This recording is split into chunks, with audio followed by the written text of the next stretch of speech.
everybody, welcome to episode 14 of the Wheels Blues podcast. I'm your host, Wheels, and joining me as usual today is... Hey, it's me at Tin Can Blues. I'm here for the show. Let's fucking get to her, boys. Let's go. At Eric _83, I am as equally as excited as Tin Can Blues is to be here. I pour my shot. Very excited, very excited. I can see Sid just wants to leave. Yeah, absolutely. We gotta massage Sid into these episodes until happy to be here. It was frozen, so. No. All right, well, let's start her off with a shot of Pink Whitney, boys. All right. Mazel tov. Cheers. Barstool Sports, call us. Fucking Woo. Wheels, man. I gotta say, I think that's the most enthusiastic intro we've got from you. I'm working on it, man. I'm trying. You know, because usually you're just like, it's okay, I guess. You know, it's all right. Yeah, just super disinterested. It's what? What? You heard me. That's just my voice. Where's that T-shirt? It's just my voice. That's just my voice. I feel like my enthusiasm is level every episode. It's the same every episode, except when we talk about Mark Messier, because I have a close personal relationship with Mark Messier. I feel like you don't. I do. You have one of those situations where, like, you think you do, but like if I went up to Mark Messier and said, "Hey, do you know my friend?" Mark Messier has actually partied at my house with my mom. My mom was a bartender in Edmonton in the 80s, like the early 80s when the Oilers were good, and Mark Messier has been to my house. How old were you? I was like 5, 6. Okay, wait. Start at the beginning here. I was 5, 6. It's not like I was, really remembering. I'm fucking old now. I'm like 4,000 years old.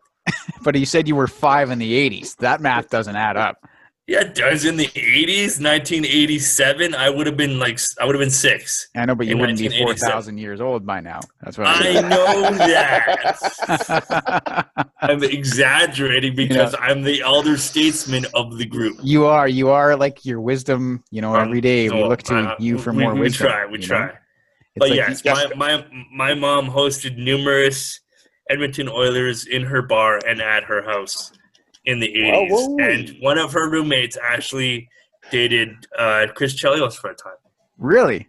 Yeah. She actually was in a relationship, or she was a groupie of Chris Chelios. Okay, so when Chris... when Chris Chelios came to town, one of her roommates used to spend quality time with Chris Chelios. Okay, so who did Chris Chelios play for back then? Was that the Blackhawks, or did he play for Montreal? Yeah, Montreal, yeah. Okay, so when Montreal came to town, Chris Chelios went down to that bar and started hanging out. My mom and her roommate worked together at that bar, and she met cool. Chris Chelios, and Chris Chelios was at my house too.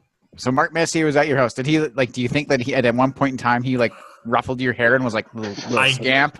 Guarantee. I'll have to get fact checking from Deborah Marsh. You follow us on Twitter and Instagram. Everybody, it's my mom, but you follow us on Instagram or Twitter. And you should fact check stories about Mark Messier being at my house, because I'm positive we're all very interested in these stories, and we would all like to hear Mark them. Messier's actually ruffled my baby face. It's probably like the amount of autographs I'm gonna try and hit her up for will depend on whether this information is true. Okay, well, it's not. She doesn't have access to these people now. This is not my problem. Yeah, this sounds like a you problem, Wheels. And actually, this is another funny story. Well, not funny. It's kind of sad and tragic, actually. And my mom actually got me a full-on actual Wayne Gretzky used hockey stick from the Oilers in the 80s, because Wayne Gretzky played for them. Obviously, he never came because it's Wayne fucking Gretzky, but she got all of the team, including Wayne Gretzky, to autograph it, and I had that stick till I was like 10. And then he threw it out because he hates Wayne Gretzky and doesn't believe he's the actual all-time best hockey player ever. Yeah, you probably I don't have that stick anymore because I fucking threw it in the garbage because it wasn't Mark Messier's fucking stick. Listen. Okay. That's not the no. That would. Yeah, that would have been you're telling the story if I was telling the story. That's how it would go. So, being the 10-year-old that I was, I decided it would be a good idea to play street hockey with said hockey stick. Oh, really? But yeah, it that was definitely sounds like a 10-year-old kid decision. It does. But it was too big for 10-year-old me because I was like 3'2". So I got one of my buddy's older brothers to saw it, so it was smaller, so I could play hockey with it. And I played hockey with an autographed Wayne Gretzky hockey stick. You know what? That's pretty badass, actually. You know, like you were no, like, it's not. I could be fucking retired right now. No, you know what? It takes a big set of balls to throw away that much money. It takes a huge amount of. It does, man. It takes wheels level cojones right there. I mean, apparently. Like you loved hockey so much that you were like, I fucking need to play hockey so bad. I will cut up this Wayne Gretzky. I did actually, and my mom can also vouch for this. But I used to tell people that Wayne Gretzky was my father when I was a kid. When I was a little kid. I did because. What will Mark Messier think of this news? Mark Messier just fucking thoroughly disappointed. My relationship to Mark Messier is much greater than a father-son relationship. Yeah, it's been a much closer relationship. I don't know, man. How the fuck? What more is there? With a restraining order. So it's an official relationship. It's an official relationship that he doesn't know he's involved in, but he knows it's there. You know what? When I was like, 5 or 6, there was I went to school with a guy, and I probably won't name him. I don't know. He never agreed to be on the pod, so I won't name him. But he said he was like, we were always playing together, and I was like, I was a big fan of Wayne Gretzky when I was a kid. And he like played for the Kings, and I was like, my favorite team's the Kings. Wayne Gretzky's on there, blah blah blah. And, yeah, well, hey, fucking, I was like, I stuck with my fucking team. Yeah. So anyway, he goes, fucking, yeah, my like, I'm related to Wayne Gretzky, and I was like, no, you're fucking, like, no, you're not. Like, there's no way. And he like for like months, he would just like he just, you don't believe me, but like it's totally true. You can ask my mom. And one day I was like, hey, like, is it? He's saying that you guys are related, and he's like, oh yeah, he's like my cousin. We went to his wedding, the one that was in Edmonton with the actress or whatever. And I was like, what? Uh-huh. And then so from that point on, if that guy said anything, I was like, yeah, man, I fucking believe you. Like 100%. Yeah, 100%. Like you're not, you don't lie. Like you're not lying about this shit. He was like, no, I'm not lying. And yeah, it was really funny, man. Like, but no, I never had Wayne Gretzky in my house like that, Wheels. So. There you go. I don't actually think Wayne Gretzky was ever at my house, but all the other players have been in my houses when I was 5 or 6. It's because Wayne Gretzky was too busy doing like photo shoots for Pro Star cereal because he was the best hockey player in the fucking world ever. I used to eat that cereal. We used to eat that cereal. Pro Stars? Fuck yeah, me too. Oh fuck yeah, Pro Stars. It was just alphabets. But also, my mom agrees with me that Mark Messier was better than Messier, and she personally knew both of them. So you're wrong. Because my mom personally knew them, and Mark Messier to her was an arrogant schmuck. Your mom just made checkmate. So wait. You said a couple of things I just need to clear up. Right? Okay, just a couple. You said. Your mom said that Your mom said that Messier was better than Mark Messier, and that Messier better than. No, I didn't. Messier was better than Gretzky. We could rewind the tape, but this is. You're tripping over your own lies, man. When I goes just to like another that kid that Tyson went to school with. Ask her. Fact check. She'll fact check this. She agrees that Mark Messier is better than Wayne Gretzky. Okay. Did she even listen after the last episode? Yeah, I'm pretty sure like any parents after that listen, they're not going to listen because they heard things they didn't want to hear the last episode. I'm pretty sure. That's fair. I did give her a spoiler alert about last episode because she does listen. Okay. Well, I really hope that your mom's listening right now because I would love to open the Wheels Blues Twitter. Absolutely. And have like a wall of text explaining to me the cool shit that she said. Yeah, I would like to get some cool shit stories too. Yeah, and in fact, that could be a guest idea. Next time I talk to her, like, I will. Yeah, let's hear some cool shit. I want to hear about the Oilers in the '80s. You know, absolutely. She might have, as Craig would at a bar. She might have client bartender confidentiality. I think she might not be allowed. Not exist. I think the statute of limitations is gone on that one. I think it's been too long. They're also not a real thing. They're also live. Oh yeah, you're right. I don't want my mom getting sued by Mark Messier. But that was also not going to happen. Podcast going like, oh, that fucking bitch. I remember her. I told her never to tell her. Whoa. I'd come at her with hard litigation. Whoa. But he tells Mark Messier, just come at her with a fucking elbow in the corner, and that would be it. She is a wonderful lady, and the Oilers loved her. Oh, no one's debating jokes that. I want to make, man. It's not fair that your mom's a nice lady. But yeah, so that was a fun tangent of bringing it back. Oh, Ken Dryden went to my my junior school. Like the Ken Dryden? The Ken Dryden went to Humber when? Valley Village Junior Middle School. Wow. Humber Valley Village? That gets Humber Valley Village. That gets a wow. That doesn't get lives. That gets a wow. Well, nobody cares about whoever he said. There's a fair enough. Fucking Dryden, man. Fair enough. Ken Dryden, man. Ken Dryden, man. One of the greatest Leaf goaltenders of all time. Also, he played for other teams. Yeah. wait. So wait, Daniels, in your opinion, greatest Leafs goalie of all time? I think I know who you're gonna say. Okay, well, not all time, because there was a shit ton of Leafs goalie. The team's fucking ancient, right?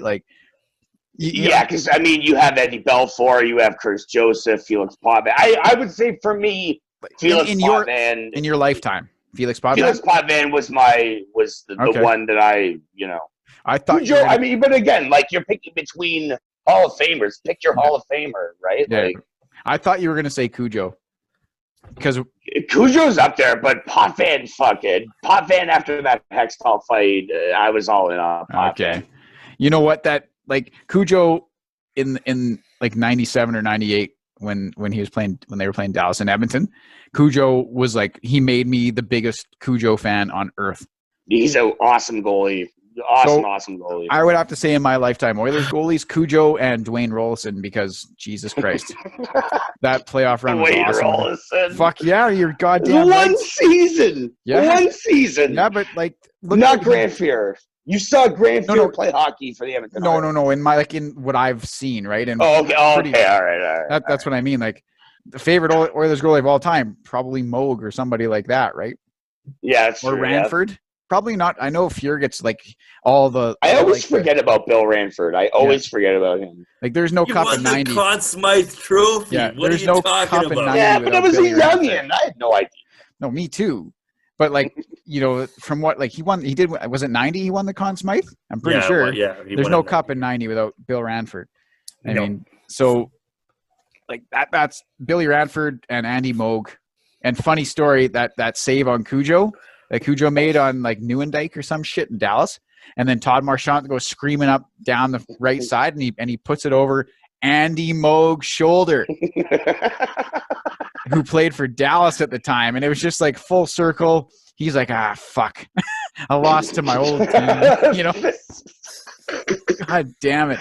Very demoralizing. Yeah, it's just so funny because I'm like, fuck, I was a little kid watching that game. I don't know, 12 or something. And I'm like, yeah, take that, Moog. I hate you, Andy Moog. And then my dad was like, Andy Moog used to play for the Oilers, son. And I'm like, oh. I didn't know that. Well, what have you done for me lately, Moog? Take that, Andy Moog. Yeah. Yeah, Moog, I don't know. According to my dad, and he knows more about the 80s Oilers than I do because he was living in Edmonton with this shit. He was like, yeah, Fuhr was always hurt. It seemed like he was hurt a lot, and when he was hurt, Moog would just step in and shut it down. And his nose was probably hurt all the time. I don't know what the rest could have been. But my dad's like, yeah, he always had a hurt shoulder or something. And I'm like, well, sounds like a fucking Oiler. Always have a fucking hurt shoulder. Every Oiler in the fucking ever been drafted. Fucking hurt shoulder. So then maybe, Andy Moog would just come in and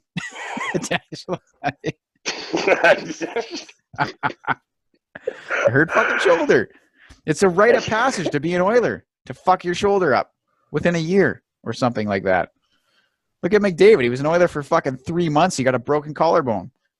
What does that say about like the franchise? Like, what's going on that all these fucking guys are hurting their shoulder? I don't know. It says we should stop letting Joey Moss be the equipment boy. Apparently, I don't think so.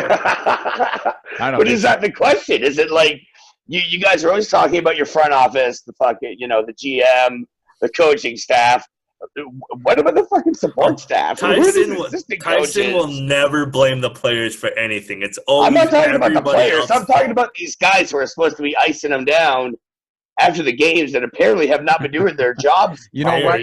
They have not been doing their jobs probably. I'm less likely to blame management now and coaching now than I would have been a year ago. Do I need to go on Twitter? Because there's probably like 2 months ago you were shitting on Ken Holland for like just waking up in the morning. Yeah. Just getting out of bed. But I'm less likely you're a fucking idiot. Go back to Boston. Well, actually, no. Ken Holland never in Boston. Or Detroit, wherever the fuck he is from. My big problem with Ken Holland is I was like, let's fucking go. Let's do something. Get off your easy chair. Wake up. It's fucking 4:30. It's time to go to Denny's for dinner. Let's fucking go, you old man. Like, get to it. Is there Denny's in Edmonton? I don't know. But just like, he's like 94 years old. Like, wake up, do your fucking job. It's not the 80s anymore. Like, let's fucking go. There's a salary cap. And you know what? He went to the trade deadline and he made some good fucking trades. So, I was a little bit iffy on the Athanasiou trade because it was 2 second-round picks. And I thought maybe he could do a little better than that. But the Ennis trade and the Green trade is like the Green trade, who gives a shit? He was an overpaid defenseman. He's okay. He's a good depth guy. Athanasiou, a little bit overpriced. Tyler Ennis was the best fucking deal he made. That was a good deal. It was the best deal he made to this day. So, yeah. But, yeah, like, aren't they all overpaid, though? Well, it's your definition of overpaid. I don't know. Relative to other NHL players. So I guess like just this week, like Blake Schnell for the Tampa Bay Rays, like going on about how with them keep pushing back the season and whatnot, they're not going to be getting paid. And then Bryce Harper chimes in and says he's right, and then you're like, oh, Bryce Harper, and then you remember that he's making like $42 like a quarter of $1 billion. Yeah. To play baseball, and hey, they play it well, but a quarter of $1 billion might be a bit much. Yeah, that's a little bit crazy. I think it's a lot of money. I agree, but I also agree with them in the sense that they are risking their lives even more than they regularly are. Because they could get fucking. But they're not risking their lives right now. No, and like in baseball. Well, not right this second. No, they're not. Like, what's going to happen in baseball? They live in the States. Of course, they're risking their lives. You're not going to take a fucking elbow to the head in baseball, probably. You might take like a spike, like foot to the leg, or if somebody's, especially if you're a catcher, a little bit more dangerous. But you could break your leg. You could, I guess if you throw out your arm, you throw out your arm. Like a lot of those pitchers get the Tommy John surgery because they've thrown a ton of pitches in the cartilage. Break your leg, fucking, Yeah, you could, but it's just like it's not. You can do likely. Some big damage. Like for instance, all those people that have to play in Toronto, I feel bad for them, especially the outfield. Like Kevin Pillar, can you imagine the beating that guy takes on a daily basis, diving for these fucking balls, and he's landing on concrete? That's concrete. He does choose to do that. But I mean, I more agree with it that they should get paid a lot of money, is because these guys are like finely tuned robot, like they're finely tuned machines. They work out all the time. They have these trainers. They got to eat a certain way. They got to be a certain, like, if you want to make it, if you want to be the best, then you need to sacrifice a ton of your free time. We got to work. Yeah, I mean, I agree, but when you're making $33 million a year, and your job is to stay in shape, You know, that's essentially your job. You can fucking do it. Is to be in tip-top fucking form. Like I could probably get in shape for if you give me $33 million a year. Yeah, but like I would be the best paraplegic in the world for $33 million. But you would literally be Joe from Family Guy. Yeah, but imagine though, you're like, I just want to eat a fucking pizza, and they're like, nope, it's fucking the middle of the season, man. Wait till the off season. Well, no, you eat the pizza, but then you got to go to the gym extra the next day. You know? Yeah, maybe, but like, and you post on Instagram, you say cheat day. Yeah, but you eat the pizza before a big game, and now you're lethargic and sluggish in the big game. Okay, well, you don't eat before the big game. Pizza before you go to work, you're gonna have a shitty day at work. You just don't fucking do that. Dude, you've eaten a lot of pizza before work. Yeah, and it sucks. He probably does it now because he's a grown ass man and not a fucking child. Tyson, what are you eating before you go to work? Right, pretty much nothing until lunchtime. Yeah, I drink 3 cups of coffee. Yeah, that's my breakfast. Yeah, I choose sleep over eating in the morning. But for $33 million, I could cut that coffee out too. You could. Yeah, fuck yeah, you could. You cut that coffee out. Water and fucking kill. Feed that shit. There is no limit to the things I will do for. There is a limit, but on a scale, it gets better the more millions you fucking. Yeah. Like you would do more for more. Yeah. I mean, $33 million a year. I'm definitely, a cockor. Sorry. Yeah. But so, wait. So for $30 million a year, sucking dick is what you're saying. I know, right? Tough sell. It's a tough sell. It is. Well, how many dicks? How many dicks? How often? Yeah, what's the cleaning situation? Okay, how much we are money? In COVID times. How much money would it take for you to suck a dick? How much money? No, we're not answering that question. No one here is answering that question. I'll answer $8. All right, fuck it. $8. $8. Oh. Whoa, spender. You need to go outside. You need to go outside. Fuck, you might as well do it for free. A liter of chocolate milk and 4 pizza pops. What more do you need? Holy shit. Oh, boy. I can't believe it took this direction, this turn. I can't. I know, Instead of talking about hockey, what the fuck happened? Poor Deborah Marsh. Oh, sorry. Your poor mother. I agree. Your poor mother. Oh my god. I agree. If she didn't stop listening after the last one, this one is the one that's going to do it. I'll spoiler alert her again. She'll be fine. Just be like we start talking about sucking dicks. Holy fuck. It was just a hypothetical question, and I think it's a legit hypothetical scenario. We're having this debate. You wanted to have these questionable debates. So how much money would it take to do this questionable behavior activity? Yeah. Activity that you Okay, well let's go with something a little bit more, probably that you maybe will do. The 100-foot cliff at Horseshoe Lake. Fuck no. How much money? What do you have to lose? Yeah, what do you mean? What do you have to lose? Your life. Die. Your life. You can't die sucking a dick.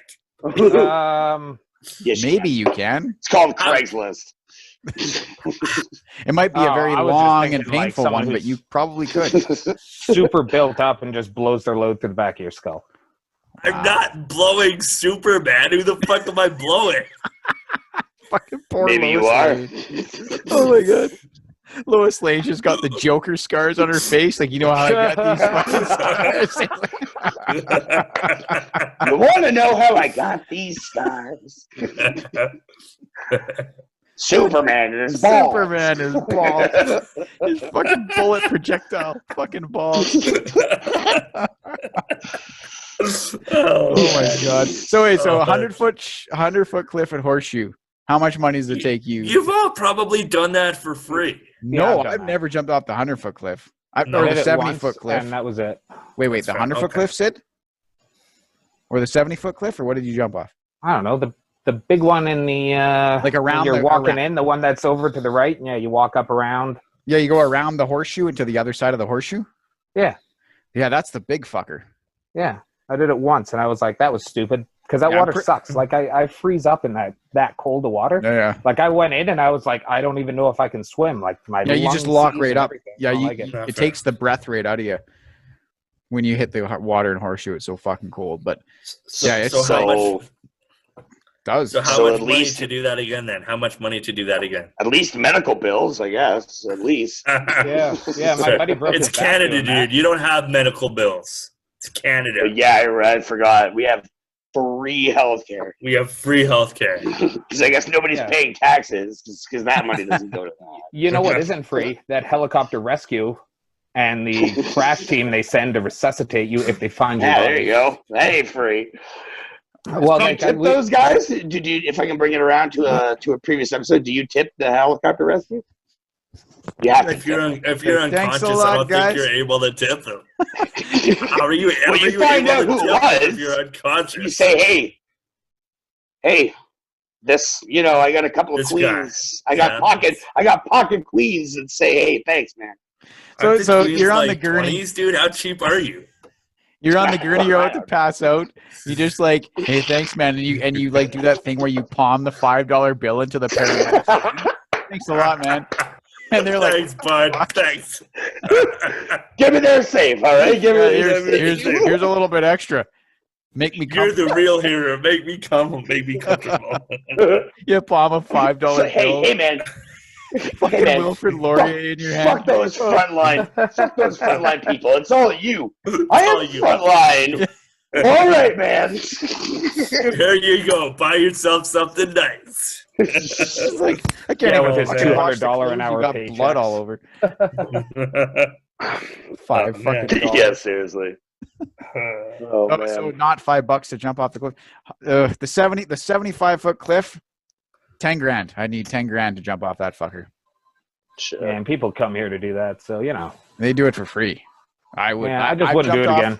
I jumped off the 30-foot cliff there, and it took me like a lot of fucking mental okay, man, you can. And I was like a teenager. I was like, Are you afraid of heights though? Or are you yeah. Oh fuck yeah. Okay, well yeah, that's fine. I am absolutely fucking terrified of heights. Are you or Daniel's afraid of heights, Sid? Yeah, absolutely. Situationally. That's fair. I don't trust myself around heights, but I trust equipment, which is weird. Like I've gone 100 feet up in a genie lift and been like, somehow I'm not scared. But like if I'm up on a cliff face, like it's the exposure thing. Yeah, when I'm out ice climbing or walking along a high ridge or something, I'm scared shitless. Yeah, when you're like dependent on yourself to like doing, absolutely. Yeah, like we went up and tried to go around Indian Ridge, and I had Lucky Dog with me, and we kind of went up, not the trail that kind of goes around. It's kind of sketch anyway, but we were on shale, and it was just a drop off all the way down to the base pretty much. And like I was in basketball, like I'm prepared, and Lucky was starting to slide down and shit, and it was just like, this is terrifying. Like it's, I know nothing's going to happen, but it's also, it just takes one step to go down, and sure, you're just sliding, but that rock is sharp, man. You're not going to make it down just all like, yeah, I'm great. Sweet. That was fun. Absolutely. It's the exposure thing. Yeah. Like, rappelling. If any of you have ever rappelled into a canyon or something, it's just that initial like stepping off the edge that's sketchy until the ice is in front of you, and then it's like, this is fucking sweet. Whoa, jumping off and letting your rope go, Hey, did you guys thing is scary. Sorry. Did you guys hear about the guy the train tracks? Oh yeah. Yeah.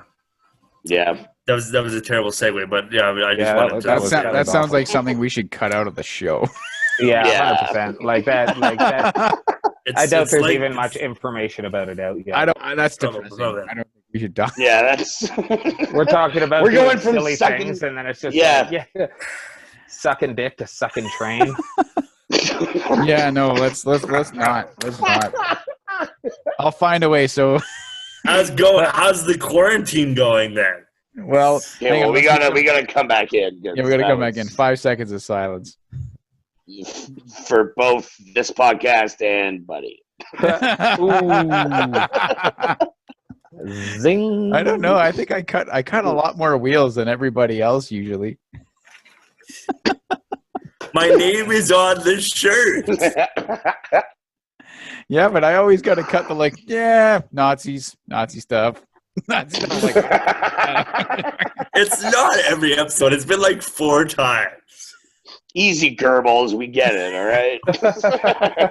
It's Goebbels. Okay, you're going to mock me. Whoa. Sorry. Why does Take it Please, easy. listeners, help. He's holding us all hostage. How do you think he makes us call him glorious leader? Sweet Jesus, save us, somebody. He does make us call him glorious leader. Okay, let's bring it back in. All right. I'm surrendering him. See, Kyle. Okay, now we got. And I hear you playing amateurs. What were we talking about before this happened? The cliff jumping? We were talking about how much money you would need to suck a dick. Okay, and I've got a story about a friend of mine who broke his back doing that and then sold the footage to a game show. Okay, all right. Well, like, so we'll do 5 seconds of silence, and then you can just chime in and be like, "Well, speaking of like making money off jumping off cliffs or some shit." Yeah. Or something to that effect. And I'll get a beer while that happens. I'll mute everything while that. So yeah, I think Tyson's $10,000 is a little fucking steep. A buddy of mine jumped off there a few years ago and broke his back, and there's footage of it. You can hear like the most god awful noises coming out of him. He's serious? He's trying to tread water. Yeah, man. And there's video of it. I probably have it somewhere. Horseshoe Lake's not very deep, is it? Well, it's very deep, fucking deep. Is it but deep? It's also not deep where there's big jagged fucking rocks that you can land on. Yeah, but he just landed wrong in the water. Like it was the water that broke his back. That's that surface tension, buddy. Exactly. Yeah, he just didn't break the water correctly, and you can hear the splash is like he fucked up, and then you hear him just making noise trying to call for help, and I don't know if it was a game show or some like funny like America's Funniest Home Videos from some other country. I think they paid like $500 to use the footage of it. So he did it for $500 inadvertently. Oh, I guess is he still up? Is he paraplegic or is he okay? No, he's fine. Okay. It's our buddy Alec. Oh, really? Oh, it was Alec. He broke his back? Yeah, dead horseshoe. No shit. For sure. Yeah. And he made $500 off it? Well, he sold the rights to the video for sure. Fucking I think cool. It was $500. I'd be like $1 million, and they'd be like, "Yeah, we don't care. We'll just fucking get some other guy." we don't care. Yeah. And then I'd be like, "Well, that's how I walked away with nothing."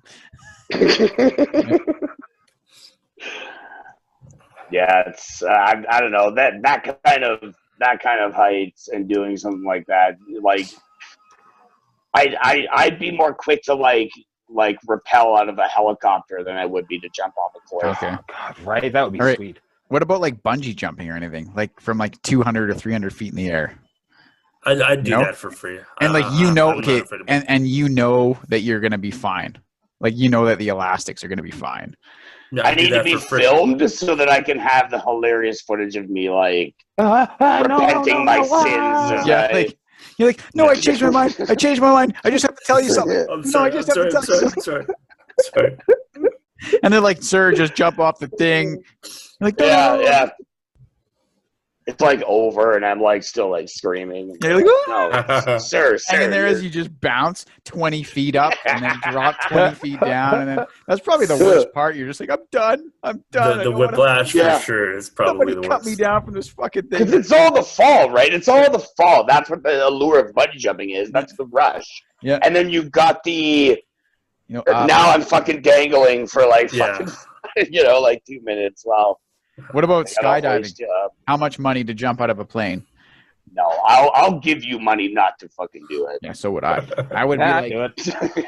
I'd be like, I'd do it. I'd try. $10 million for me to jump out of a plane.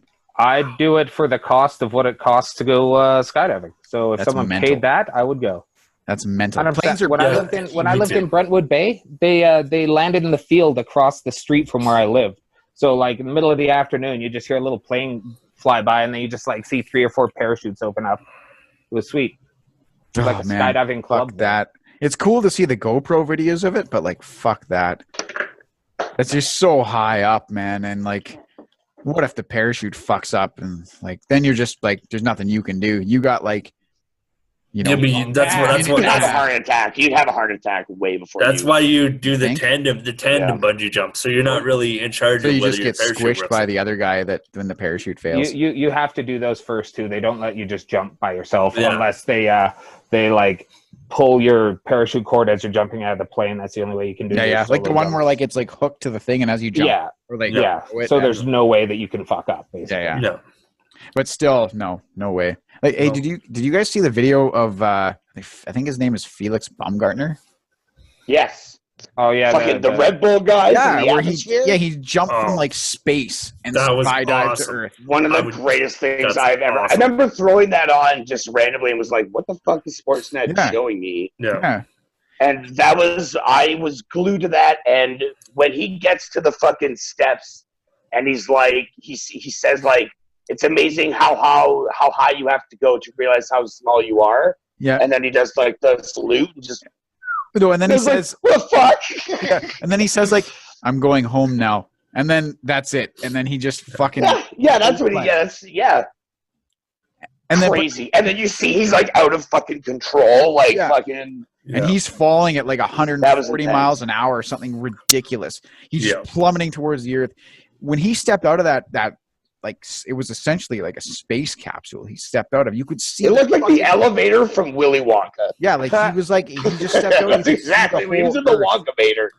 Yeah, the whole Earth. Was it like 7 miles up? Is that how high it was? I can't remember I don't know. distance. It was like space isn't like. He was definitely in space. Like he was in the atmosphere. Like he was, yeah. And then he just pretty high up, you know. Yeah, but it's not as high up as you would think it is. It's like it's only I don't know what it is. True One is going to fact check. Yeah, fact check that. I know he knows all about that one. Yeah. He had the fucking week off last week, so he's on the job. Nice. It's the highest like free jump of all time. Yeah, that one. Oh yeah. Yeah, for sure. Yeah, that was a fucked up time because like I believe it was like not too long after that, like Nick Wallenda did the walk across Niagara Falls. Which was pretty cool. That high wire walker dude. Yeah, that's crazy. Or the French guy that did the Twin Towers tightrope. Yeah, that's insane. The walk. Yeah. Okay, and in the U.S., space begins at 264,000 feet. And what do planes fly at? Like 30,000 feet. Yeah. Okay. It's about 50 miles up. Space begins. So general consensus sets a similar limit to the start of space as 62 miles, 100 kilometers. Fuck. Is all spaces. And then you're in space. 100 kilometers.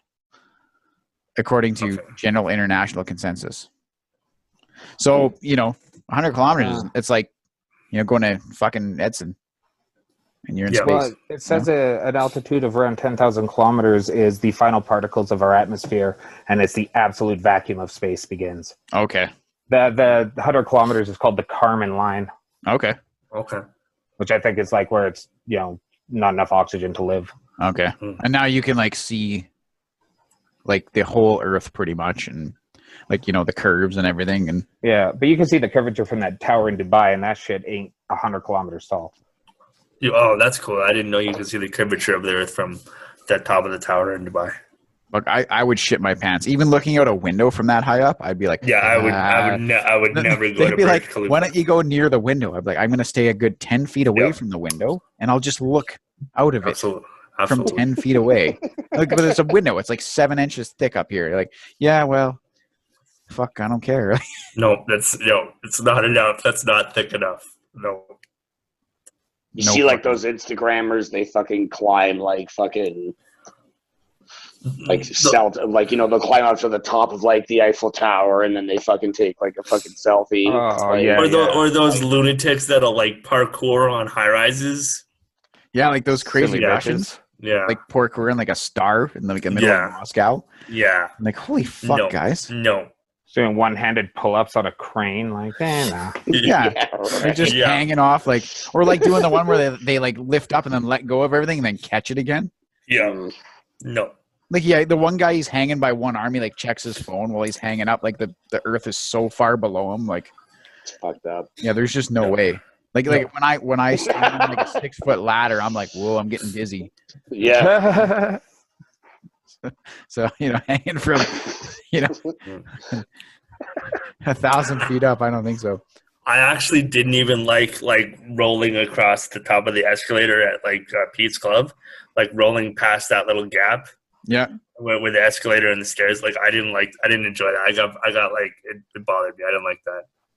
Even when you were that drunk? Well, okay, maybe less when I was that drunk, but if I was sober doing that, I did not enjoy that. No. That's too, yeah. No. Which is weird, but I'm way more comfortable being carried up and down stairs than I was like rolling by open stairways. And I mean, and probably 15 people have dropped you downstairs, and you're still so many people. It's amazing that more people carrying me drop me way more often than just one person helping me. It's because you're don't worry, because everybody's don't worry, we'll help, and they all hop in and they all fucking trip on themselves. And yeah, that's true. I'm pretty sure I've never dropped you. I don't know. I don't think I have. I think I've come close, but I don't think I've ever dropped you. Definitely come close. You three and Jerome might have been the only people that have never dropped me, and Inga's never dropped me. I dropped you once at the B when my shoulder gave out. Did you? But it was just a little step, but I did. No. I did once, and I literally couldn't hold anything. Yeah. It was terrible. I felt awful.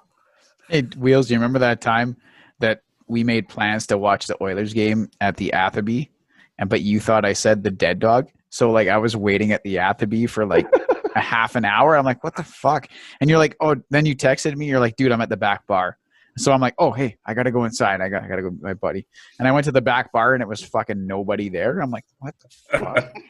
Then I'm walking around you kind of wheelchair walking around, and they're no, there's no guy around here in a wheelchair. I'm okay, well, my buddy said he's here. And then I texted you and you're where are you? I'm I'm here. I'm at the back bar. No, you're not. I'm at the back bar. I'm where are you? And you're I'm at the Astoria, you stupid idiot. And I was Astoria? Because that's where we always go. And then I'm reread the text from yesterday. And then we go back and the text that does say the Yeah, I know.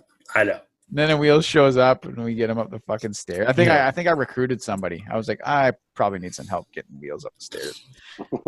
And all I had to do was I got a buddy coming. Can you help me get him up the stairs? And 700 people in the B were no problem. They all hopped up. Fucking we went outside. Then we watched the Oilers game. I can't remember if they won. I can't remember. I know we ate delicious clubhouses though. We did. Fuck, they're good clubhouses there. I missed their steak sandwiches. Oh man, they're good steak sandwiches. Yeah, they used to be because they used to be $14. And now I'm pretty sure they used to have that deal on Sundays. So after ball, we went that first year. There were plenty of times we went. It was that was the Sunday special, the steak sandwich. I went to the Atherby, and we always would go for nachos. The first year of the Bandits, we go for nachos at the Astoria. Yeah, they had good nachos there for a few years. I don't think they're as good now as they used to be, but they used to be really good. They aren't, and they're more money.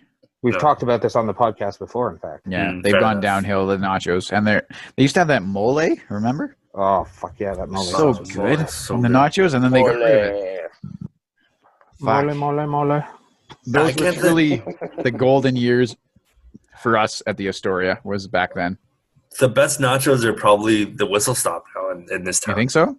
Yeah, I don't even really think the Dead Dog nachos are that good anymore. Stop nachos are pretty good. Yeah, they're pretty good. Stop nachos, yeah, okay, pretty good. Yeah, Dead Dog nachos used to be the best in town, but things have changed, I think. They've changed, yeah. But yeah, that was sometimes we used to go there. Lots of times, all of the times. So Daniels, I heard from a wicked rumor from a source that we had a Facebook poll this week. We did. We did. And, I'm starting to feel bad because apparently nobody wants to hear our take on fucking music. This is the second week that I've thrown it in, and it is just getting beat up. Definitely somebody wants to hear, and I feel like we should acquiesce to that someone's request. So wait. At some point. You're telling me that ass baconators beat out music Last week? Last week, yes. Oh, yes. handily. Wow. Yeah. So they steamrolled them like the Boston Bruins over the Toronto Maple Leafs. So our listeners would rather twice ass baconators. Ass baconators. So the winner this week, could Jesus microwave a burrito? The age-old question, is Jesus eating that microwave burrito from the corner store? You know what? I say no. I say Jesus could not handle a hot burrito. I say there is a burrito that hot. Could Jesus microwave a burrito so hot that he himself could? Yeah, fuck yeah, he could. Jesus was a real man. We're not talking about God, not God. Okay.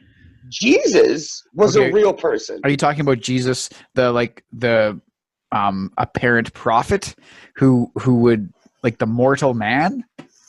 I'm talking about the carpenter whose girlfriend may or may not have had extra marital goings on. So you mean him in that context, not the context that he's an omnipotent reborn being who's the Son of God? No. Okay. Wait, so we're establishing the parameters first before we answer the question that Jesus. The question was Jesus. Jesus of Nazareth, not the Son of God, but Jesus. That is who Jesus was, though. Jesus was the Son of God in Nazareth. That is the only Jesus that people are familiar with. Yeah, but like, there's a lot you could talk about here. Like Jesus, like that some people believe is the Son of God. There's, and some people don't believe that.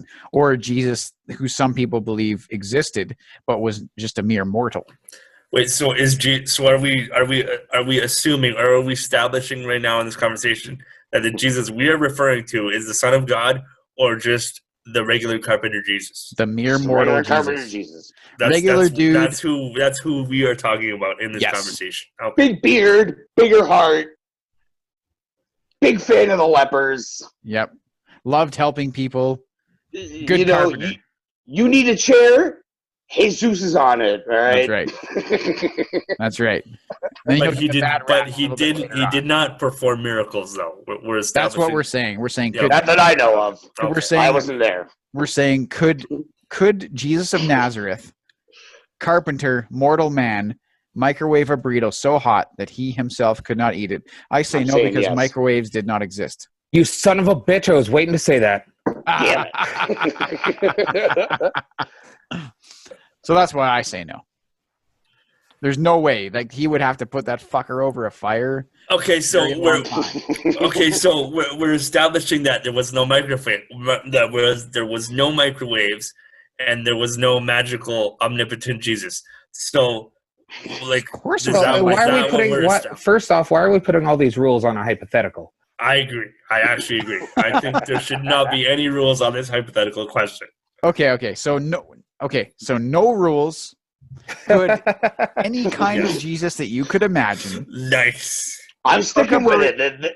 The Son of God would have his tongue burned as I sit here, or strike me down, if he put a burrito in the microwave, hit like baked potato by accident on the microwave, and then picked it up, put it in his mouth. That shit's coming right out. You know what? He could have even hit microwave popcorn, because I don't think I've ever hit that setting without having burnt fuck come out of it. Burnt fuck. That's only like 5 minutes. I feel like Jesus, omnipotent or carpenter, would, he'd get a burnt tongue, but he would still, power through and be able to eat the burrito. That's not the question. We're not talking about powering through. No, of course you get power through. Okay, you just have some water. And then you go back to what you're doing. He's a carpenter. Okay, he's got roughly 5 minutes for lunch. Of course, he's going to microwave it in 3 minutes. You don't know what work was like in Nazareth 2,000 years ago. You don't know if you had 5 minutes. Maybe. I assume the labor laws were a little different. Yeah, they were a little more lax. I don't think there was OH&S and fucking. 5 minutes sounds a little different, or a little high for fucking back Israel. Then it was like, here's your fucking whipping if you won't fucking build the fucking house. They were usually paid in like food, and they'd break for lunch. So then he would like eat on the go. He'd build a chair and sporadically take bites of a burrito. that was so hot. Jesus. He was like, fuck, it's too hot. Build crosses because Jesus you're probably built crosses. like legit like eating a bit of goat and some grapes or something and then going back to her. I don't think Jesus could afford grapes. Yeah. Unless he was stealing them from the top supply. I don't think he's... I don't think Jesus was eating grapes. I don't think but that his was burrito, class. they're like, what is this you're wrapping? And he's like, it's matzah. And they're like, okay, well, that's supposed to be a fucking tortilla, but okay. Well, my Jesus was able to turn water into wine, so he was very familiar with grapes. Well, your Jesus is a fucking lunatic. Not denying that. I agree with you. I don't know. Like that's the age-old fucking paradox. He could microwave a burrito so hot that it's so hot that you can't fathom. But then is it not funny? Hold on a second. This has popped in my head. Okay. Is it not funny that back in the 1600s when they were doing the fucking Salem witch trials because, these women were apparently fucking using black magic, yet the Lord and God that they prayed to could turn water into wine, and no one's going, well. Yeah, like, that's fucking weird. You're a witch! Burn him! Yeah, but they just assumed in the 1600s that women couldn't read, so they didn't actually know the stories of Jesus. They were like, whoa. It wasn't just women, it was most people couldn't read. Yeah, that's why the Bible was just interpreted by each different ruler or holy men, because a lot of people chose the path of the church because it was a life where they were fed and educated. Yep, very true. I used to like bedtime stories too, man. No. Kind of a tough call. I don't know. You get a little bit, I don't know. Like, what do you believe though? Like, is there a higher power out there? Who knows, right? I believe Jesus could microwave a burrito and eat it, whether it was hot or not. So is there a higher power out there? Yeah. I.e., he is coming from the desert. He's coming from a hot temperature, so he's probably used to eating hot shit. Super hot. Picante, Yeah, totally. So if there's a higher power out there, like if, for example, a omnipotent Jesus, could he microwave a burrito so hot that it would burn? I don't know, because we're supposedly made in their mold. We'd burn our tongue. So and we power This is a valid argument right here. Yes. This is a valid argument, I think. Yeah. We are made in according to religious text, we are made in the mold of our Lord and Savior. So, when someone says religious and text, run one after another, I always think of just Europeans in big clothing.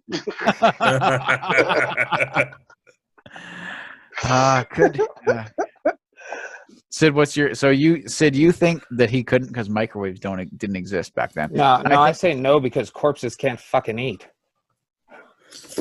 This got dark. No. Okay. So no, but maybe the burrito was his before crucifixion meal.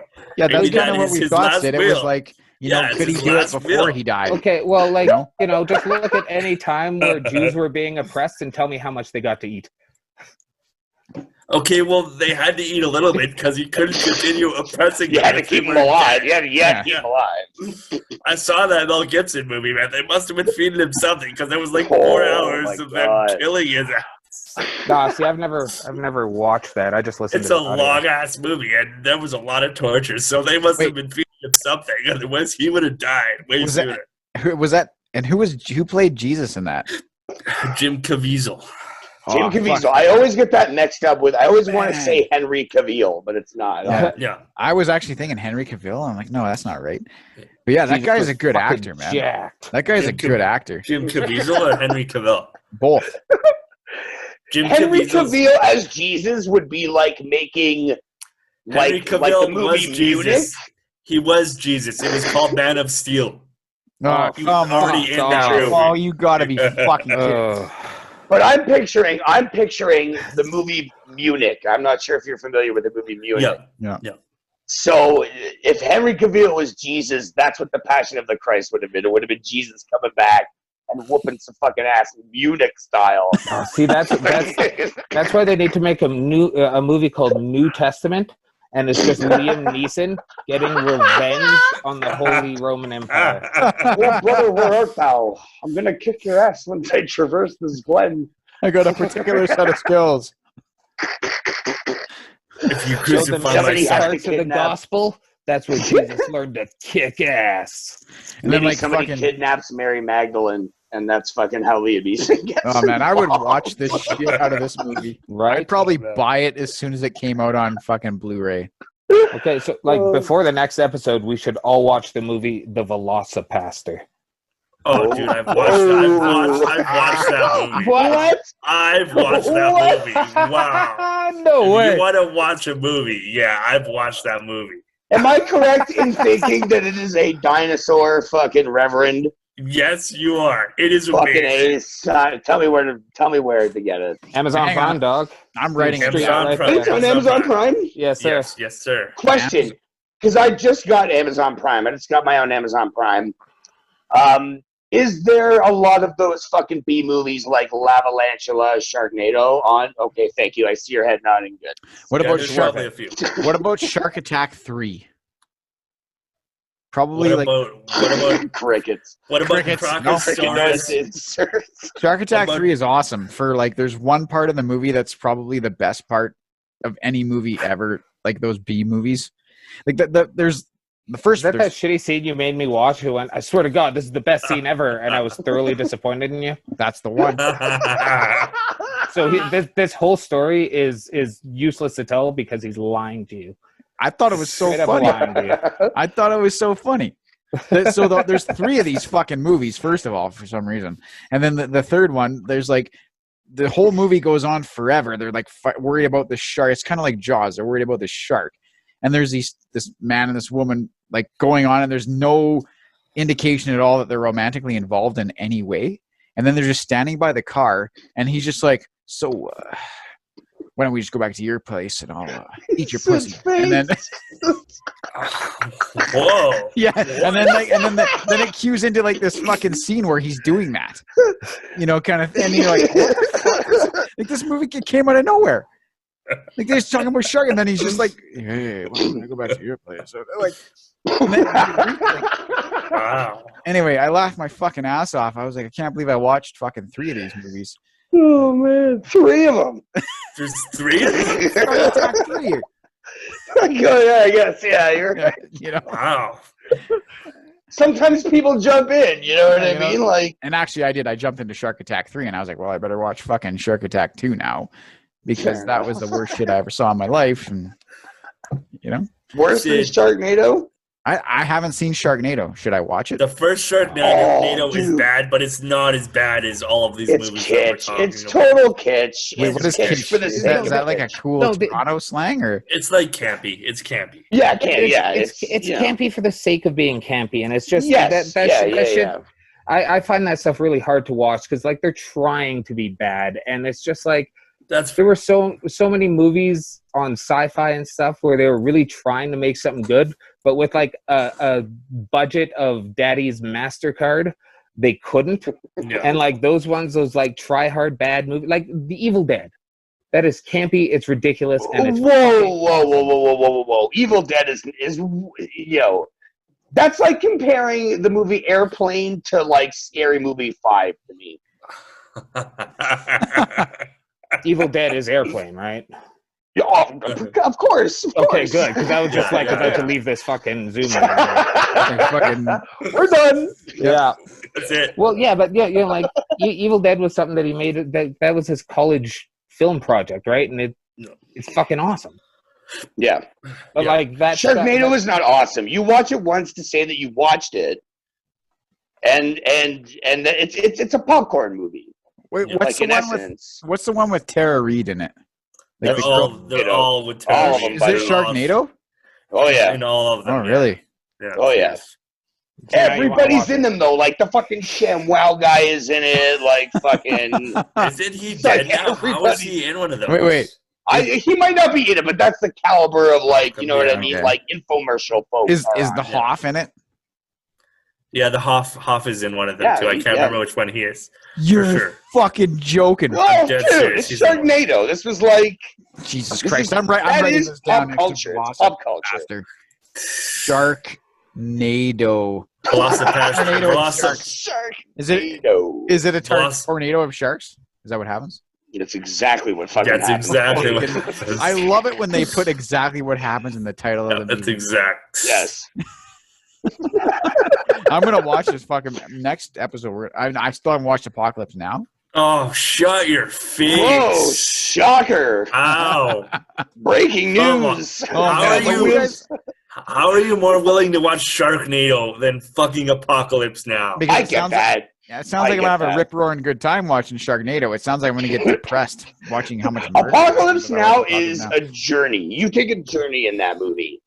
You experience that movie. Sharknado, you turn that fucking braid right off. You hit that switch, and you get to watch a tornado of sharks and fucking the Hoff and Tara Reid do a bunch of shit. Who else is in that? Like Ian Zane? Ian Ziering is in that one. Ziering, he's in it. Like 90210 guy? Yeah. Oh, yeah. Big time. Okay. Yep. That's fucking great. Vivica Fox is in one of them. Holy shit. They're all in it, man. Hold on. At one time, these were like A-list actors, you know? No, they weren't. None of them Ian were. Ziering, come on. The guy was like hot. That was fucking 90210. It was like the hottest thing going on in the 90s. That doesn't make him a good actor. Yeah, no, it doesn't. Yeah, but he was like it was like, you know how, like who so wait, who else is in Tara Reid? American Pie? And then what do you say? She was not good in that movie, and those movies are not that funny or good. American Pie is timeless. No, there are very, very, very not timeless. The first one is. The first one. It's timeless. super dated.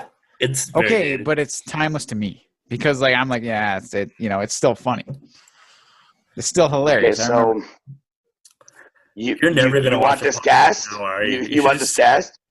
Sure. Well, there's no way. Okay, so apparently there's 6 of these. Dude, there's like 10 when you start going like Sharktopus and. So we got Tara Reid, Ian Ziering, David Hasselhoff. Apparently Seth Rollins is in one of these for you wrestling fans out there. He is. Mark Cuban, billionaire. Vivica A. Fox, Will Wheaton, Brett Michaels, Mark McGrath, Bo Derek, Jesus. Frankie Muniz, and Coulter, of all fucking people. Gary Busey, of course. What doesn't he do, though? Fabio. Dolph Lundgren is in one of them. Oh, John Hurd, you'll remember as the father in Home Alone. Yep. Anthony Weiner, disgraced Democratic governor, I think, maybe, or whatever. No. So, yeah, Corey Feldman, obviously. Chris Jericho, Steve Guttenberg, yeah. Billy Ray Cyrus, Kurt Angle, Dee Snider, Clay Aiken, obviously. Chris Kattan. Oh, he looks bad. Don't Google Chris Kattan. It's not a good site. No. It's not good. I'm looking at this picture right now, and I think Wheels Blue should set up a GoFundMe for Chris Kattan. That's okay. He's probably got more than me. I don't know, man. I don't know. He is wearing a suit, but it could be borrowed. He was in Night of the Roxbury, man. He's probably getting residual checks forever. He's not getting Will Ferrell money, I'll tell you that much. He's definitely not, but, he's still getting. Do you ever see him on Funny or Die? Do you ever see Chris Kattan on anything? No. Probably because he's happy with the money he has, and it's just like, Unlike Will Ferrell, who just put out the shittiest fucking garbage movies year after year. Not in a while. I don't know. That Sherlock Holmes movie, that was pretty shit. I didn't see that movie. I really want to. At least his acting partner has some real prowess. Like John C. Reilly's fucking awesome. He is a good John C. Reilly's awesome. You don't like Will Ferrell at all? I don't mind him. He's okay. I celebrate Will Ferrell. He's the comedy Tom Hanks to me. Wow. He's funny and good in some stuff. When he was putting like movies out every 6 months, it seemed like, and they were just all so fucking terrible. It was just like, oh, okay, that's enough of you. Steve Carell is the comedy Tom Hanks. Okay. He doesn't do that much comedy though. He hasn't done as much comedy as. I mean, so after The Office. I mean, if you just want to count movies, he did The 40-Year-Old Virgin. Yeah. Go. Get Smart. Get Smart. That was comedy. I don't know if you classify that as funny. Okay, it was funnier. Evan Almighty, you're calling Steve Carell the Tom Hanks of comedy, and he did Tom Hanks has been in some stinkers too. He's had some stinkers, but even his stinkers are good. I just couldn't think of a Castaway. Do you think Castaway is a good movie? Because I think Castaway is a great movie. Castaway's long as fuck. What, that 3-hour FedEx commercial? Yeah. Yes. That 3-hour FedEx commercial is the equivalent of Steve Carell in Evan Almighty. That's Evan Almighty. I watched The Terminal on Netflix. That's really good. The Terminal's really good, awesome. Actually, I really like The Terminal. Just saw that on Netflix. The Terminal is excellent. Yeah, it's very good, actually. But and Evan Almighty is okay. I mean, it's a good. No, it's not. There's nothing good about Evan Almighty. That's okay. I think it's okay. Steve Carell will tell you that Evan Almighty is no good. He might, but he's probably like, I was in that. It's on, my name's on it now. And see, that movie was just like they wanted to. It's like go back to before Bruce Almighty, and that's the movie they would have made if they couldn't get the actors they wanted. Yeah, but then they that's the movie they did make when they couldn't get the act. Like, I'm pretty sure they were like, "Hey, no one wanted to go back to do that shit again." Yeah, I'm cough, sure. Son of the Mask, cough. Yeah.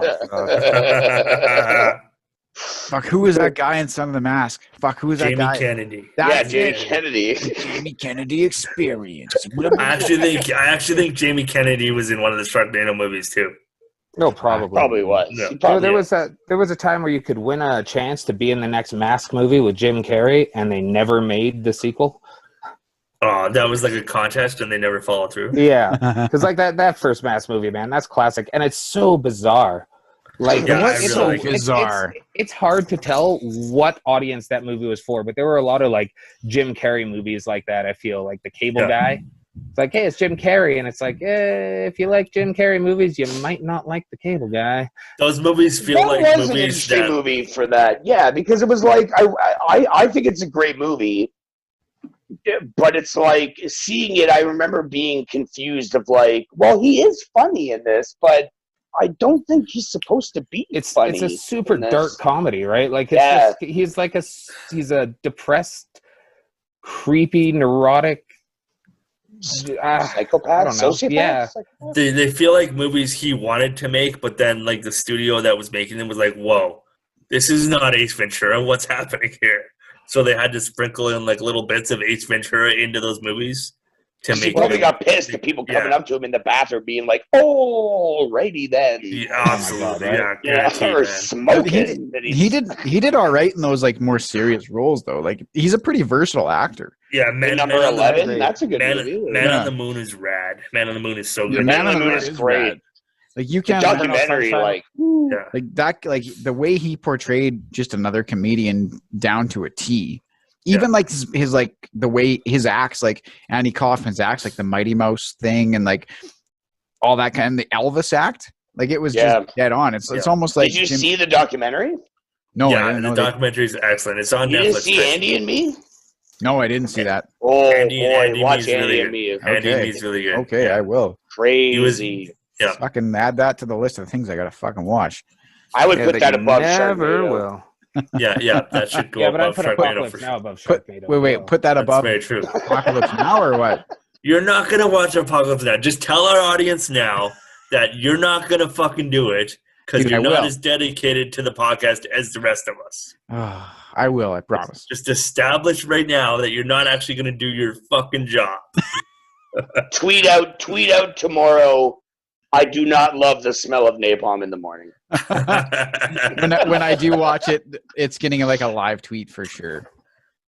We should do a watch along. I'm gonna do a watch along. When I do watch it, it's gonna be out of the blue. It'll be like you should hashtag it. Godfather is overrated. Oh, Tyson's just. Whoa! I know it's not. I don't agree with that. No. I'm sorry. You think The Godfather is overrated? The first Godfather. Part 3 for sure. Well, yeah. Part 3. Well, you know, I'm talking. I thought you meant the original, like The Godfather, Part 1. The Godfather, yeah. No, the first one's good. First one's good. First one is a masterpiece. Yeah, it is. Yes. That's because Mario Puzo was involved in the film, wasn't he? Like, pretty heavily. Like he was. Yeah. Was he? He was. Yeah, he was. Yeah. I feel like he was. Yeah. And that was like the first big introduction to like the mafioso film genre, I think. Or at least the first mainstream one. But a quick aside, when we're talking, Jim Carrey transitioned. Robin Williams did a lot of really stellar, serious. That's who the Tom Hanks of comedy is, Robin Williams. Yeah, fair enough. What's that one movie? 1 Hour Photo, I think it's called. 1 Hour Photo. Death to Smoochie, awesome. Insomnia. Yeah. Death to Smoochie is super good too, man. Him and Edward Norton play so well off each other. Yeah, they really do. Edward Norton's a really fun. Edward Norton is really underrated, I think. I was just thinking that. Absolutely. He's a great fucking actor. Yeah. He is. Absolutely. He wasn't right for the Hulk, though. He wasn't. No. But, yeah, good actor. Like Fight Club. Like, I think that's the first time I ever saw Edward Norton was in Fight Club. I don't think I saw it. Yeah, that would have been my fucking... He's even good in The Italian Job, which is a piece of shit Mark Wahlberg movie. You know what I mean? Like, they had to call in Ed Norton... I kind of like The Italian Job. You kind of liked it? I liked it back in the day, but I kind of like it. I can't take Mark Wahlberg seriously. I feel like you have a good Mark Wahlberg impression about The Italian Job, Dan. Yeah, we gotta make this fucking movie. I got fucking Donnie over here. Donnie's lost. I got Donald Sutherland. Donald Sutherland's old. Oh, he's fucking old as fuck. It's fuck. Gonna go work out. Charlize Theron's in this fucking movie. Donnie, come back. Oh, fuck, he's gone. He's fucking gone. Fucking gone. Oh, man. I want to do, if anybody's listening, tweet us, tweet the Wheels Blues podcast. If anyone's listening, tweet the Wheels Blues podcast on Twitter or DM or something. Would you like a segment? Mark Wahlberg reads movie reviews featuring Eric. I think it would be pretty good. I'm gonna tweet yes right now. Holy fuck. Fucking Jurassic Park. They can't keep the fucking dinosaurs in the fucking cages. What the fuck? Don't you want to hear this, audience? Don't you want to hear more of this? Yes. I sure as fuck do. Yes to all. Yes to all. My Twitter's fucking blowing up right now. It's 37 fucking requests from Justin fucking agreeing to this already. Speaking of segments. Was it Pink Whitney time? Yeah, it's Pink Whitney time. God damn it, that's amazing. I had to have one when you guys were talking about filth and garbage. You mean talking? No. No, that was fine. No, I was talking about the fucking Sharknado movies. Oh, yeah, that's boys, look at this. Cheers, boys. Cheers, boys. Cheers. That's fucking it, boys. I'm out of Pink Whitney. Whoa, I got some. Yeah, you better literally take your headphones off and come down here, and I will pour you a shot live on the air. Cheers. So I will say one cool thing about sharks. Sweet new video game came out today. Super awesome Shark PG. You were playing RPG, yeah. Started this before we started. I was. So there's a game called Maneater came out today on PS4 where you are just a bull shark and you are fucking shit up. You're trying to get revenge on the asshole shark fisherman that killed your mother and cut her gut open while she was still alive, and you were in there. And he pulls you out and he marks you so he can remember you. And then you bite off his fucking arm. So it's pretty satisfying. And then, you just play a bull shark. Is this PS4? Yeah, it came out today. I bought it today. Maneater. Man, that's awesome. Yeah. Dude, it's sweet. It's like a reality TV show that this guy's on. And so, like, when you're out doing shit, like, it'll randomly give you, like, reality TV show voiced facts about stuff that's going on. Right. So, like, I'm in, like, the Louisiana Bayou right now, and I'm, like, a level 3 pup. So there's, like, gators and shit that'll fuck me up. But it's pretty sweet. You, like, literally swim around as a shark fucking shit up. Yeah. Can you only be a tiger shark, or can you be other species of sharks? Well, first and foremost, you're not a tiger shark. You're a bull shark. And sorry, that bull is the shark that you are. Sorry, my mistake. That's the only shark you get to be. You don't get to be other sharks. Yeah, there's a storyline, man. Your mother was killed, and you were pulled from her womb while she was hanging gutted in a goddamn boat. Other sharks don't have harrowing revenge tales to tell. Not like this one. There isn't the Jason Statham of sharks. And he's like, I guess it would be like a bull shark. Yeah. Jason Statham. I will boat you in the face, mate. And he fucking, and then just like women throw their underwear at him, and he's like, yeah, you go.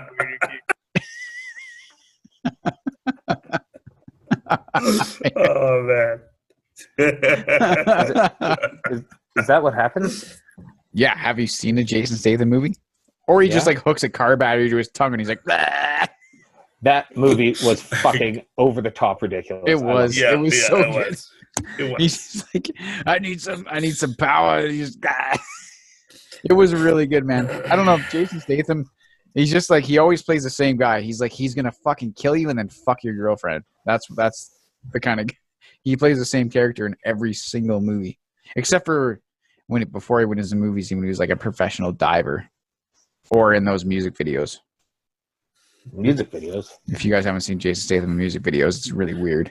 I did not know he was in music videos. No. Yeah, he was in music videos for like some famous bands, I think. He's just like dancing in them. Weird. Yeah. Okay. Well, anyone listening, look it up. It's fucking weird. And he was also a professional diver at some point. Yeah, he was in the Olympics, actually. Yeah. There's a video of him diving in the Olympics. I'm pretty sure he still didn't have hair. Yep. Cat. I can't remember what the fuck's the band. Sid, look it up. Okay. It's probably some like progressive rock. It was like 90. It was the 90s, right? So yeah, it was some like alternative something or other. British, prog alternative something. Yeah. And the song's okay, but it's definitely a 90s song. You can tell. Yeah. And I think he appeared in 2 music videos, and he's just like dancing, and he's like all fucking oiled up with like fucking, he is with like leopard print underwear. Yeah. Oh, wow. The band is called The Shaman. Yeah, The Shaman. And the song is called Coming On. Sounds about right. Okay. Look it up, YouTube. An oiled up dancer. Yeah, and he got his start in like Guy Ritchie movies like Lock, Stock, and Two Smoking Barrels and Snatch. He was in those. Lock, Stock is such a good movie. That is a really good movie. I did like Snatch that movie. is really good too. They're both really good. Though the best gangster movie is Gangster #1, and I don't think that's a Guy Ritchie movie. I've seen that movie, but I don't remember it. There's like a scene where a guy gets the shit kicked out of him, and the scene is his first-person perspective of getting beaten up, and it's a trip. Huh. Oh, wow. That would be really hard to shoot. That'd be a hard thing to like film. Yeah, definitely. Probably my favorite like gangster movie is probably Goodfellas. Do you call that a gangster movie? It's kind of like a mafia movie, and that movie is so fucking good because I think it's a true story too. Yeah, it is. It is, and Ray Liotta's fucking awesome in that. Is Goodfellas Goodfellas is a true story? I think so. Know that. Yes, it is. I think it's at least based on it. I don't know if it's the entirety of it's true, but I think it's based on. Yeah, it's based on a dude that is legit in witness protection for ratting out the mob that he grew up with. It is. Like I can't remember the dude's name, but yeah. There's a lot of really good gangster movies. Like those, like that's super good, man. Like, yeah, man, Goodfellas, fucking Jesus Christ. Goodfellas is really good. There's lots of really good gangster movies. I don't watch a whole pile of them, but no. Sid, are you playing Hotline Miami right now? I was earlier, and now I'm playing the short game. Because I was like, I think I can hear Hotline Miami music. Yeah, I was legit playing that. Fuck, it's I started playing it before we recorded, and I was just like, I can probably do both because you guys usually open up with hockey talk. You were not wrong, sir. You were not wrong. You were not wrong. How far did you get, Sid? Chapter 4. Holy fuck, you got to chapter 4 in that like first hour of the show? Like, yeah. Wow, fucking sweet. Yeah, man. Dude, well, are the levels really difficult or really long, I guess? It's just, it's challenging. It's not difficult, it's challenging. It is challenging, and they get longer as you go, kind of, and they get more difficult as you go. Those really long levels are a fucking pain. Man, one time there's a part in that game where like halfway through the game you face like an end boss, and it's like a biker guy, and he's like fast. He'll fucking kill you in one shot. Like every character can kill you in one shot. Yeah. But I was like, I'll just try this guy tomorrow, whatever. And like I just shut the game off. And the next day I realized I had to start 4 levels. Like you kind of go up floors in the building to get to the top in every level, or it's like, you cleared this floor, go to the next floor. Yeah, and you can if you die, you restart on that floor. Yeah. So I was like, I'll just restart on this floor. And when I shut the game off the next day, I started it up. And I was like, fuck, I'm 4 floors back. Oh, brutal. Shit. You don't get to save. Like the next night I got back to that biker boss and I was just dying constantly. Like I couldn't beat this guy. I was like 30 or 40 minutes trying to beat this one boss. I'm like, I can't shut the computer off now though. Because I have to go back and I don't want to. So I was just starting to get really mad, and eventually I did get him, but it's like the old cartridge games where you just got to leave it paused. Yeah. I've done that a few times where I leave it in like the game suspended, and then Shannon will play a game, and I'll come home and be like, okay, I'll finally beat that. Oh, son of a bitch! Oh well. God, so like, what are you guys playing right now? Like, what's your main game? What's going on with you there, Wheels? I'm playing right now. I'm actually playing 3 games. I'm got 3 games on the go. I'm playing Assassin's Creed Odyssey. I'm also playing Dreams. Well, I'm not really playing Dreams. I'm experiencing Dreams because it's not really a game that you play. It's more of it's a game that you learn and you create, and you make like movies and scenes and visual art and actual games that you can play eventually. And I'm also I just started playing Destiny 2 with my brother, which is actually really fun. That's one of the few first-person shooter games that I can actually tolerate playing. Yeah, that's a surprise. You usually kind of shy away from those. Yeah, I'm really not super into first-person shooter. I don't know what it is. Maybe it's like the easiness of like being able to shoot in those games. I feel like you don't have to be as precise in the shooting in Destiny 2 as you do in like Halo or Call of Duty. I feel like Call of Duty especially, you have to be really precise with your aim and your shooting. And you've watched me play video games. I'm really erratic when I like move around, and I don't have the precision to play those like fucking sniper first person shooter kind of games. Yeah, definitely. But yeah, that's what I'm delving into mostly, is like just those 3 games three games at a time. Nice. T-Bone, what have you been up to on the gaming front? It's been fucking seriously Hotline Miami, pretty much nonstop. Yeah. I beat the first game and I'm on the sequel now, and I've been playing a game called Hacknet on Steam. What's Tyson, you should actually try a game on Steam. I don't know if it interests you, but it might. I also play this with my brother occasionally, once in a while. I'll write it down. Project Winter. Project Winter. Yeah, you're this you're like a mountaineer in the snow, but you're also kind of like a sneaky, you're like an espionage guy as well, and you have to escape off this like mountain resort area. You have to escape. You got to repair stations and then make it to a helicopter. But the whole time you're doing this, there's also a bunch of other people that are playing with you, and 2 of them are traders. So there's like the survivors and the traders, and the survivors' job is to repair all the stations and the equipment, and then get on the helicopter or the truck and get the fuck off the mountain resort. And then the job of the traders is to sabotage all the equipment and sabotage the helicopter and the train or the bus to get off, and also sneakily murder people. And sneakily murder people, and it's really fun, especially if you're voice chatting, because you can talk to people and you gotta like convince them that you're not the traitor, and you have to convince them that you're the good guy, so that you can follow people around, so you can sneak around and then kill them when they're not like paying attention. So it's actually a really fun game. It's called Project Winter. I got it written down. I think I'm going to check that out. That sounds pretty cool. I think it's like $7 on Steam or something. Okay, yeah. Yeah, it's super cheap. Yeah, like we should be like, well, I think we're already friends on Steam, Wheels. Yeah, we are already on friends on But Steam. like you're never on. You're always like, yeah, I know. Wheels is not there. I know. I'm like, what the shit? Sounds like the free version of Grindr. Not that there's anything wrong with it. There's a free version of Grindr. What? Hook me up. I thought you know what? That shit is free. You know what? I have a bone, man. I'm on Tinder. Whoa! We started talking about Grindr, and Justin gets a bone. Holy I have a wow. bone to pick. Oh. I am still on Tinder because I'm that fucking guy. And every time I get a like from somebody, I can't see who likes me because I gotta pay for that shit now. When the fuck? Sounds like you should pay for it, bud. I'm not paying for it. It's how 40 much bucks. is It's $40 a month. Whoa! What? Yeah, I thought you were gonna say like $2.99 a month. No, they jacked that shit up like 1,000%. Tinder is $40 a month. $40 a month for you to see who likes you on Tinder. Go to the pub and spend. I don't know. That might be a little bit more expensive if the girl likes you.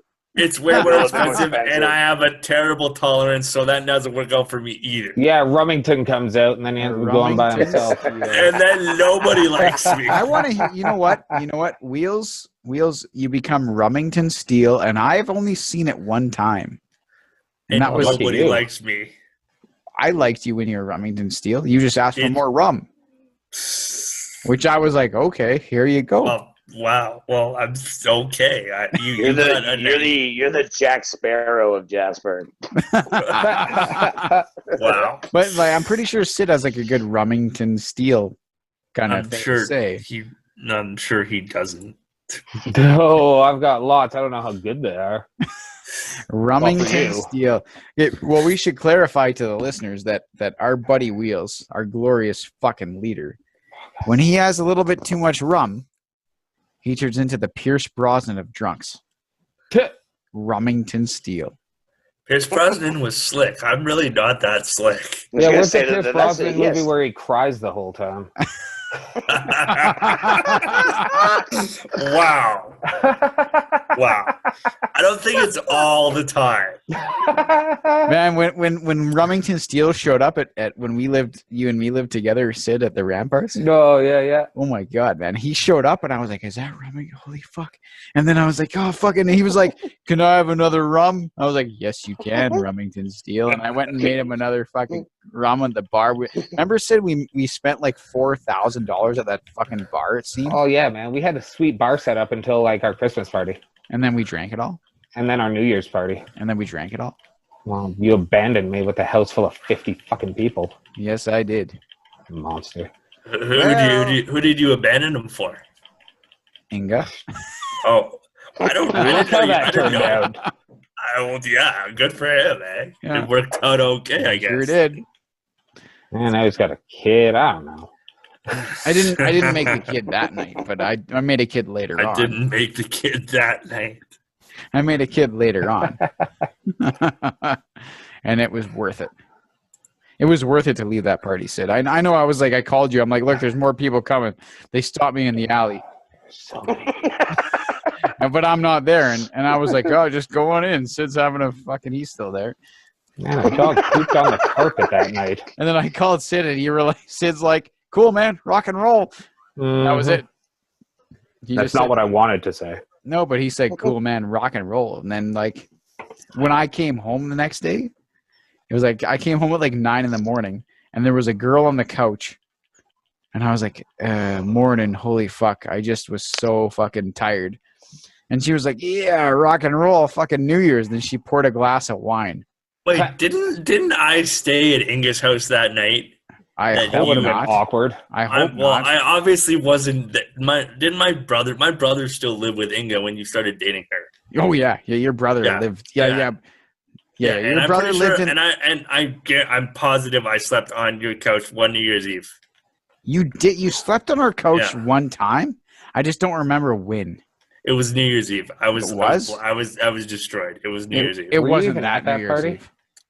I might have been at that. It wasn't that. It might have been the next New Year's Eve. It wasn't that one. It was a New Year's Eve for sure. Oh, yeah, no, it wasn't that New Year's Eve for sure. I think only Inga and Sean lived together for like a year. No, it was longer for sure. Was it longer? I feel like it was only fair. We all know your perception of time, Justin. That's very true. Non-existent. Yeah. No, it's probably not. This is true. Daniels, do you have any fun Wheels is drunk stories? I mean, they're not fun, right? No, they're not. I agree they're not fun. I'm agreeing with you. I guess to me, you're like Pagliacci when you get drunk. It's like you're a sad clown. Oh, I'm like, what? Wow. Yes, it's more. I mean, it's not. It's just. I don't think I get sad when I drink. No. You don't get sad like some people we know get sad, but. Well, yeah. No, with you, it's more your mannerisms, because then you can tell. You know, like your lean gets a little more like this. Yeah. You know, your already slurred speech becomes more evident.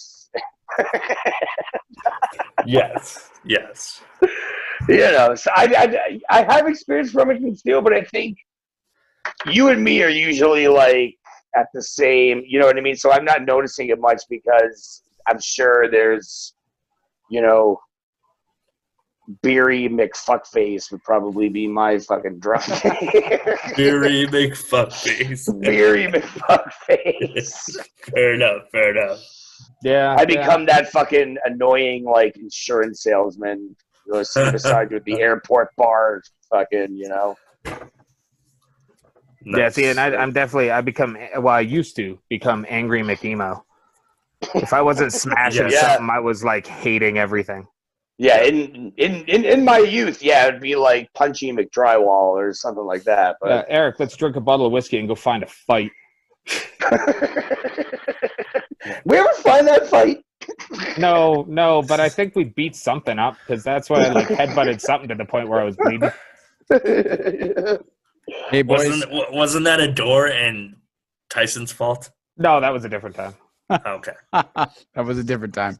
Hey boys, my son just came home and he wants to say hi to the podcast. Is that all right? What, was he out putting his getting his drink on or what? He was out looking through a telescope at Grandma's house. Dude, it's 9:45. Cool. That's awesome. I know, he was staying up late. Wicked.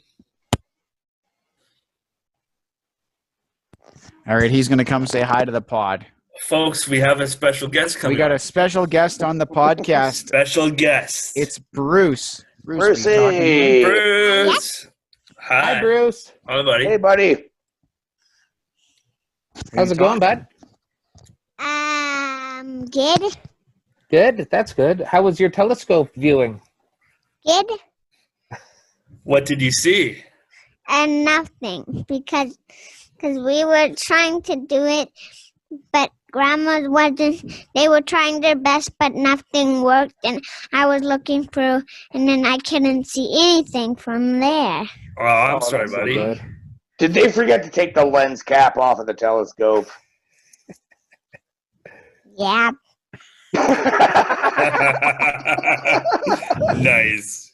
That might be the problem, bud. Are you gonna try again another day? Yeah, Daddy is. Daddy's gonna do it next time. Mm-hmm. Cool. Is that what you want to happen? You want you and Dad to go next time to do it? Yeah. Cool. I'm sure Dad will definitely do that with you. And that's what Dad's gonna do. Yeah. All right. What do you want to talk about, Bruce? Talk about space. What about space? Tell me about space. There's gas giants, but you can't go in them. That's right. right. Okay. Cool. What's your favorite planet, Bruce? Earth and the moon and in Mars. Mars is pretty cool. Mars, yeah. Do you know when you're like 50, you'll probably be able to go to Mars, Bruce? I'm going to go to all the planets except the gas giant and the sun. That's awesome. I hope. Yeah, you don't want to go to the sun. No. No. And Jupiter's overrated. Yeah. Yeah. What's Jupiter? Pretty rainy out here. Giant? Jupiter is a gas giant. Yes, it is. Oh, buddy, that's He's smart awesome. Smart little dude. Super smart. All right, buddy. You gonna say goodbye to the podcast? Goodbye. Bye. Good night. Good night, buddy. Good night. Good night. Podcast.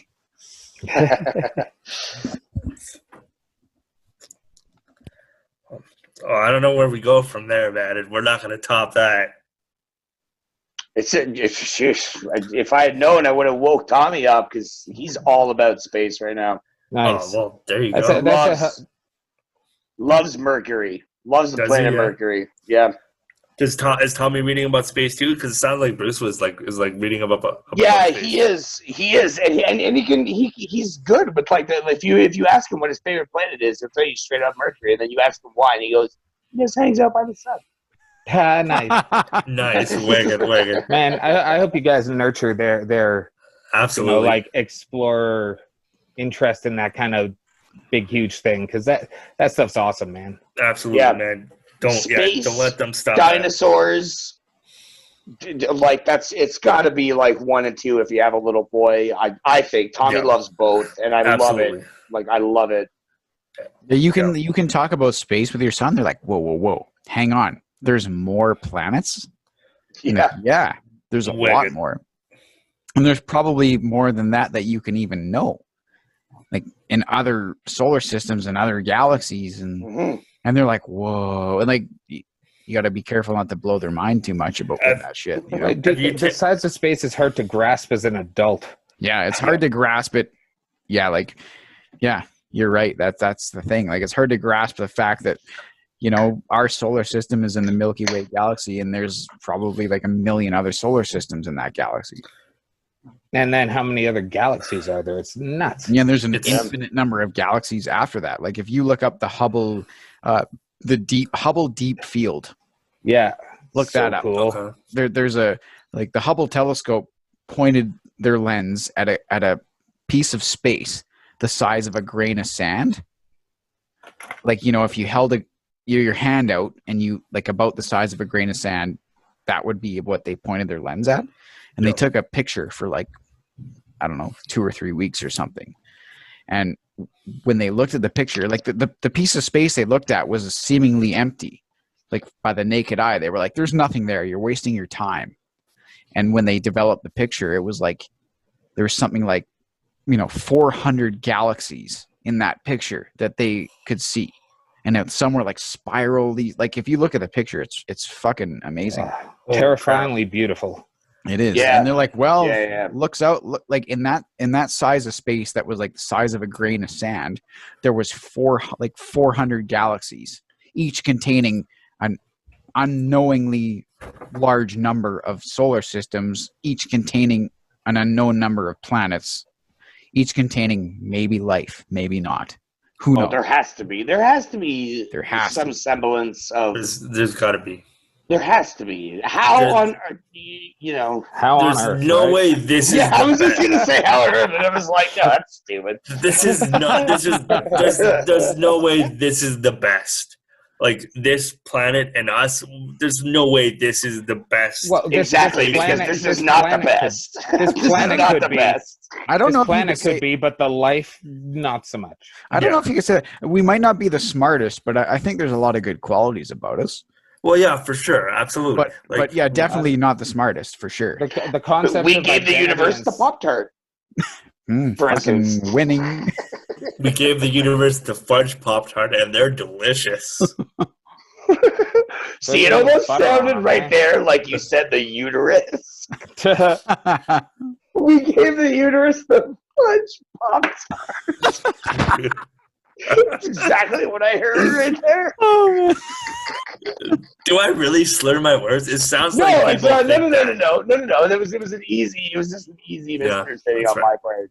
No, but I have heard that though. When I speak, I slur my words a lot. I'm trying to work on it, especially because we're doing this. I am trying to be. You should probably lay off more the Pink clear Whitney because I'm pretty sure that has a lot to do with it. Well, I'm sure it does. I'm sure it does. That Pink Whitney makes you slur a little bit. That's just very much so. But so have you or Eric, have you taken your kids to the planetarium? No, not yet. And you gotta take them. Should. It's so it's cool. huge. You're talking about blowing your mind. So fucking cool. It's a surprisingly fun time there. It's super fun. Like I went to a real planetarium in Winnipeg, and the setup they have here, it was very enjoyable. Yeah.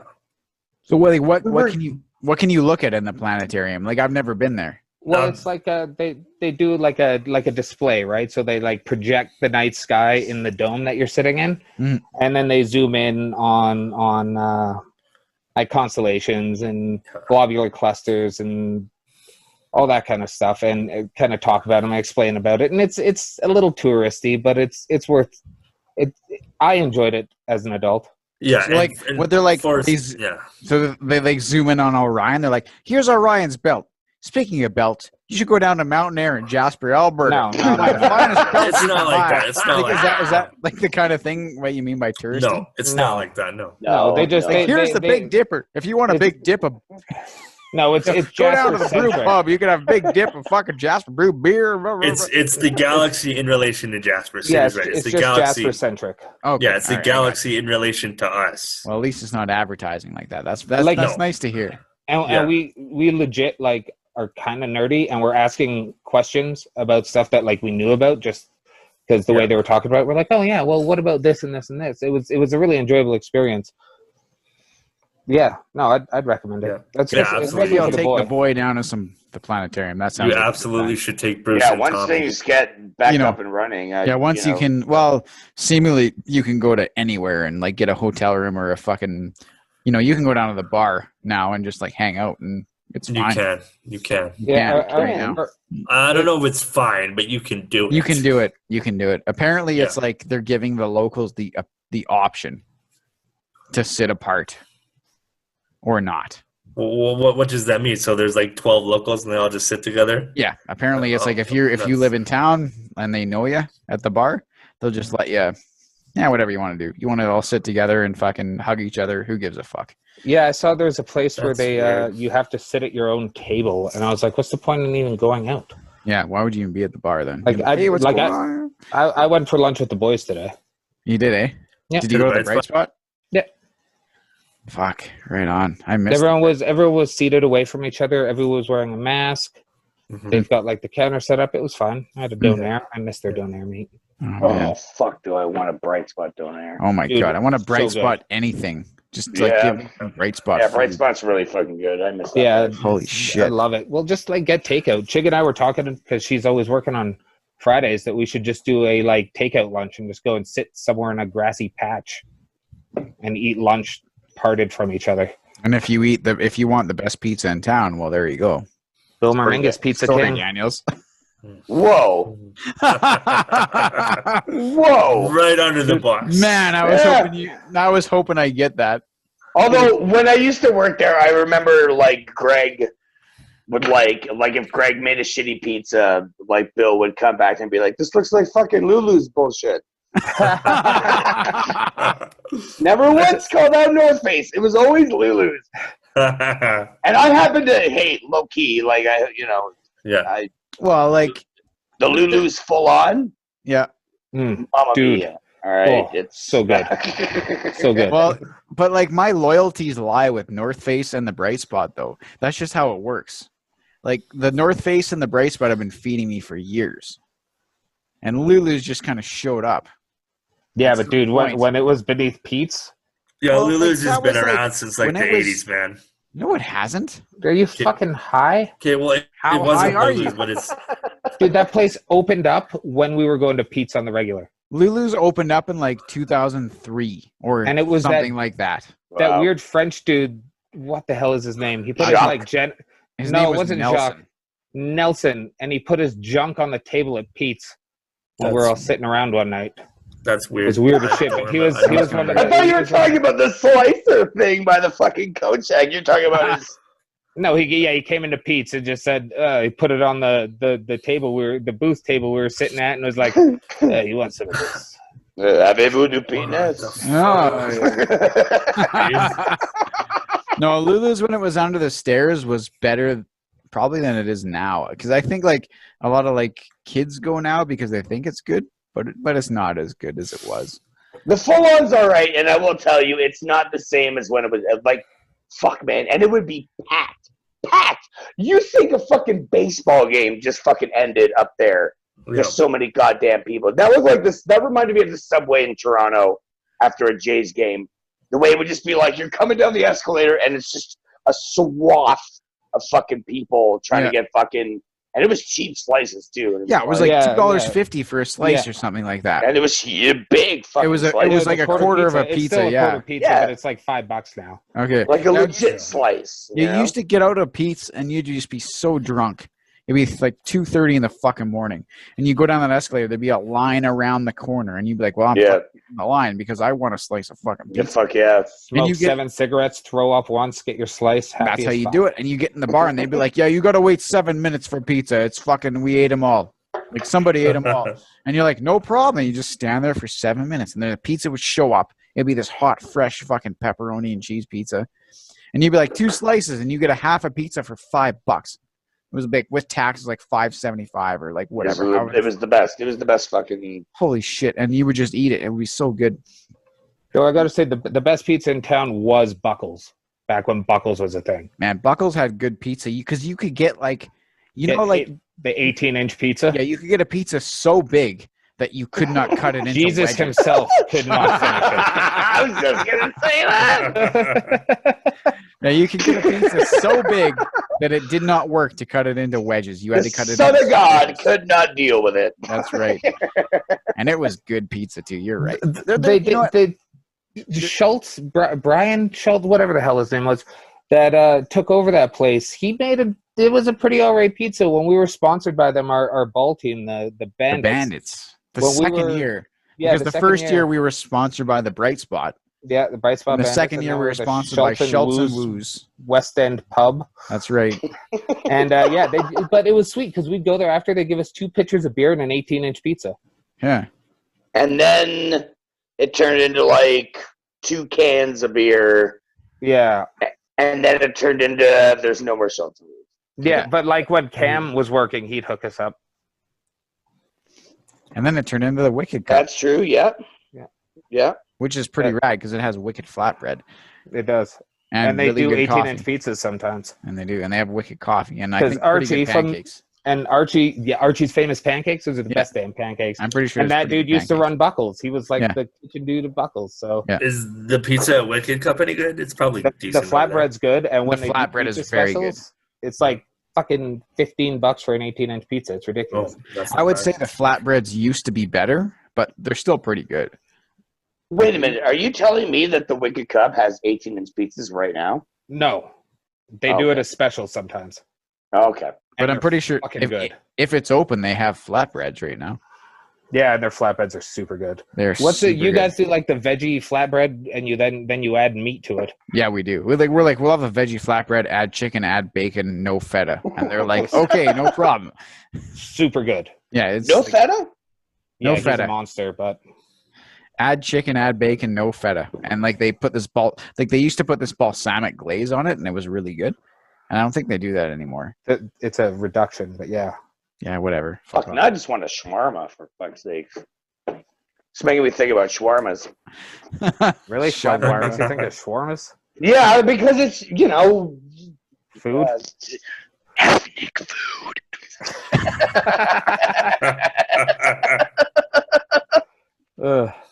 You know what? There was a great fucking shawarma place down the street from a place I used to live in Toronto, and oh my fucking God. They had a wing deal. It was like 100 wings, and the wings, like if you got the 100 wings, it was like 100 wings for like, fucking like $10. And then you couple that with like a pizza and a shawarma. Good golly, Miss Molly. Oh, the shawarmas were so good. Fucking COVID. I miss outside food, even though I can get it kind of, but like yeah. Though I do kind of like the most places are offering like 20% off their food menu, and so you can get Earls on your couch. It's gonna kind of be weird when it goes back to now I have to spend $40 on a steak and I have to go there. Yeah, I see. I wonder how the business model will change now I feel like it's got to change, and for the people that refuse to change, they're not gonna succeed. Well, say the disease gets eradicated, just for sake of argument. Say say the vaccines in like a year or 2 years are that good, where it's like every 5 years you go, or whatever it is, you go get your fucking COVID vaccine. So everyone's out and about. I mean, everything's back to normal.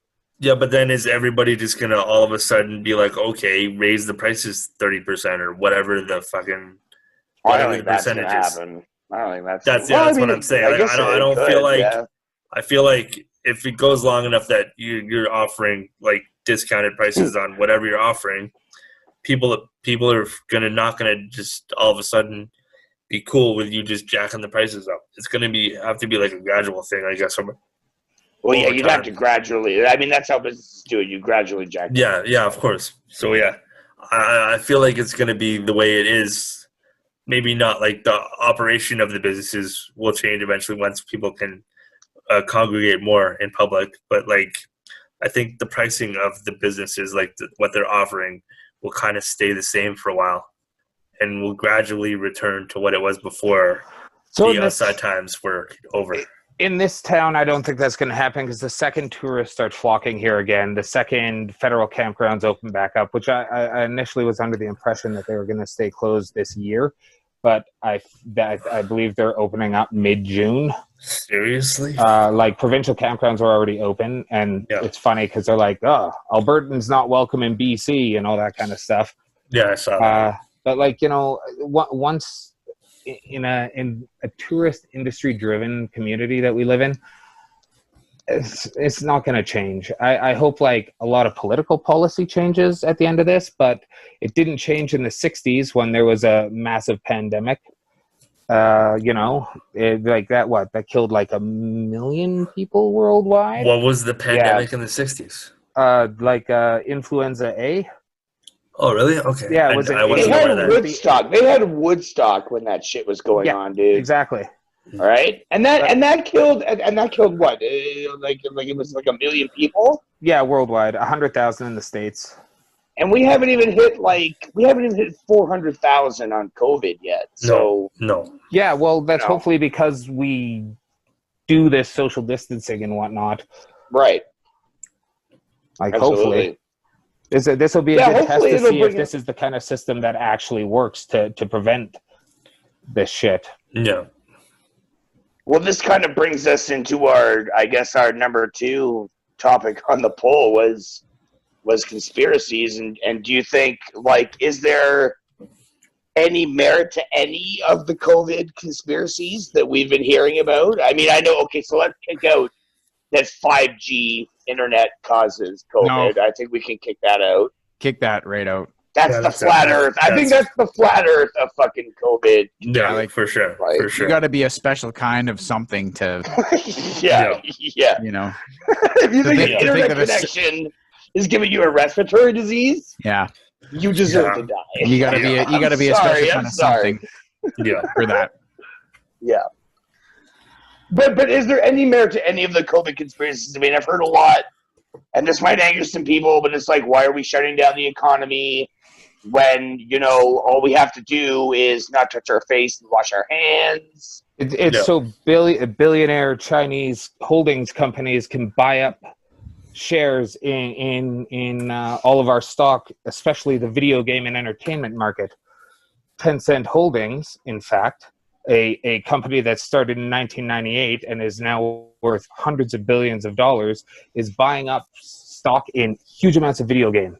They own 10% of Blizzard, and there was that kid that was playing whatever the hell that Blizzard card game is that was popular. Hearthstone.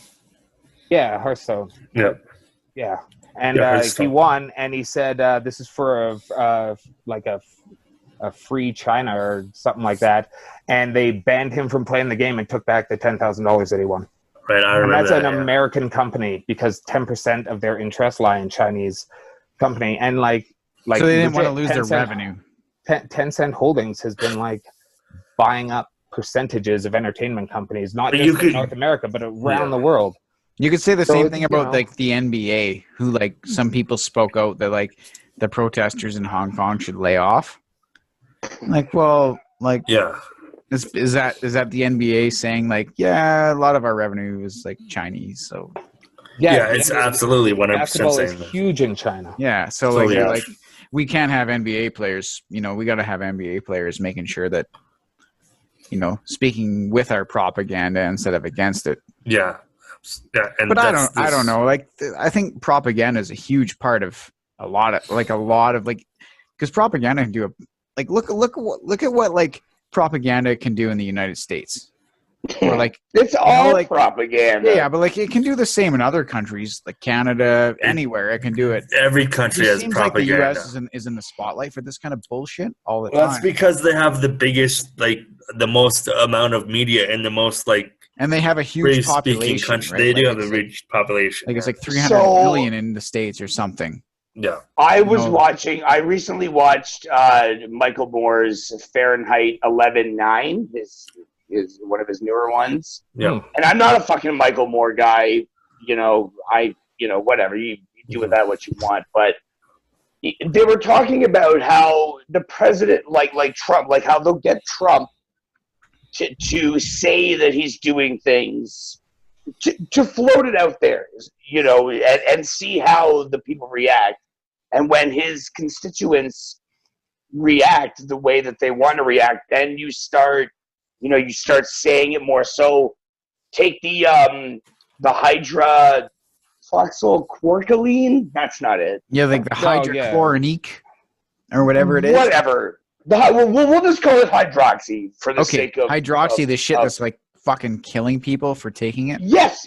So he's he floats it out, because that was like a month ago. He's floating it out that he's taking this, and then it turns into injecting Lysol and fucking UV rays up your ass. That was the bar. Okay, we went too far. Let's bring it back to the hydroxy. Yeah, hydroxychloroquine. And then now I'm seeing there are more the hydra blah, blah, blah, blah, deaths like in the last 3 weeks because he was fucking and that's what they do. That's what the politicians do. Is a conspiracy, is that they float these ideas out, they throw it out as this unreasonable thing, and then the more you say it and the more you subtly bring it in, the more it becomes the people, that becomes the mantra. And then now you have the people. Yeah, but you have the people that take whatever the fuck that dipshit says as gospel. That's a lot of fucking people, though. It's a lot of fucking people. But like, I feel like it's a way to gauge how many people actually fucking listen to this dipshit, what he has to say, because it's fucking dumb as shit. How many people actually take what he has to say seriously? There's people and then you're like, lots. And then you're like, wow, that was a lot of people that took that shit seriously. Like a ton of people fucking listen to that guy. Do you know what it was? Do you want to know what it was? It was all in the 2016 whatever election campaign when he was going to all the big New York businessman is going all over the Rust Belt. He's going to Wisconsin. He's going to Ohio. He's going to Pennsylvania. And where's Hillary going? Hillary's going to Harlem and telling people that she has hot sauce in her that I always have hot sauce. That's why people like him, because he was doing the shit that those elitist Democrats weren't doing. Yeah. Even though he's an elitist fucking Democrat at heart. Yeah. He is. He is. He's a New York businessman. He dodged the fucking draft. He's a Democrat through and through. There's even a quote from him in the early 80s or something talking about how if he was to actually run. Stupid. Yeah. He was run as Republican because they're stupid. Yeah. But if you show that to them now, they'll be like, "Oh, well, you're taking that out of context." Yeah, it's fake news. Of course they'll say that. Of course they will. Yeah. And that's what it is. They're like, he did the things that he was supposed to do, and the Democrats. Yeah, but you could argue every president that's ever ruled has done the thing they're supposed to do, because if you're talking about conspiracy theories, well, a president's just a puppet, or any world leader. Seemingly, the president Not JFK, and we saw how that turned out. Yeah, exactly, right? Like, so the president's just a puppet. They turned him into a fucking You'll puppet. do what the Rothschilds and the Rockefellers will say you'll do, or you'll pay the fucking price. And if you fucking speak out against it, the Rockefellers and the Rothschilds and the Bushes and the I don't know if I believe that. I don't know if I believe in the whole like and all that stuff, Rothschild, Rockefeller, rule the world thing.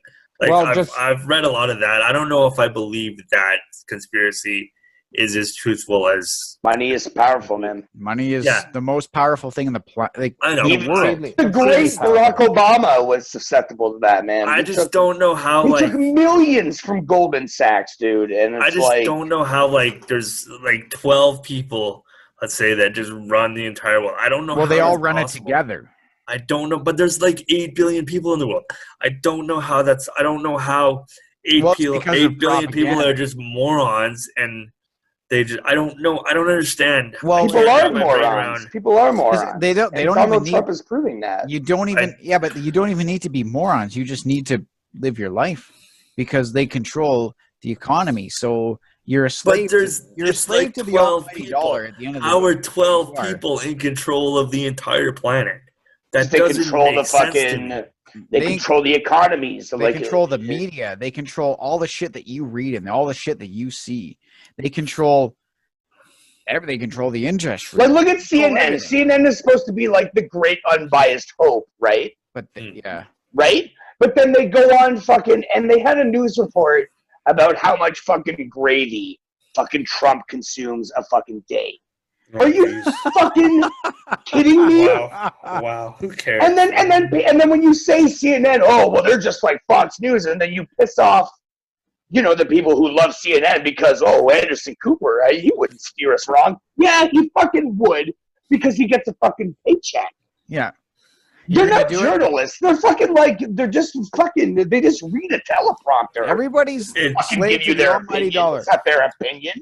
Like, hey, Wheels, if somebody paid you on this podcast, if somebody came to us and was like, we want you to support fucking whatever the fuck, like Levi jeans, well, I would $15 a mention. I would not be able to do that because we're all 4 of us are in this collectively together. So I would not be allowed to do that. I would not do that to the 3 of you. But you could subtly start doing it. Yeah, be like, hey guys, I got these new Levi's jeans. But then he'd be subtly patting our pockets by buying the odd thing for the podcast or something, and maybe we'd be like, where the fuck are you getting all this money? Oh well, I got stuff out of this, so I really shouldn't complain about this lowbrow business dealings that are going on because it's benefiting me, and really, who is it hurting? So, but that's how Wheels. That's how money controls everybody. I know all of you, and I don't really think that you would all feel like that. Yeah, but I feel like you would all. Let's change it a little bit. So what's the number I said? Like $1,000? $15 a mention. $15 a mention? Okay. Yeah. What about $75 a mention? How does that change your tune about Levi jeans? That's a lot of money. Yeah, I'd be subtly bringing it up. Yeah. So would I. That's a lot of money. That's how you're ruled by the almighty dollar at the end of the day.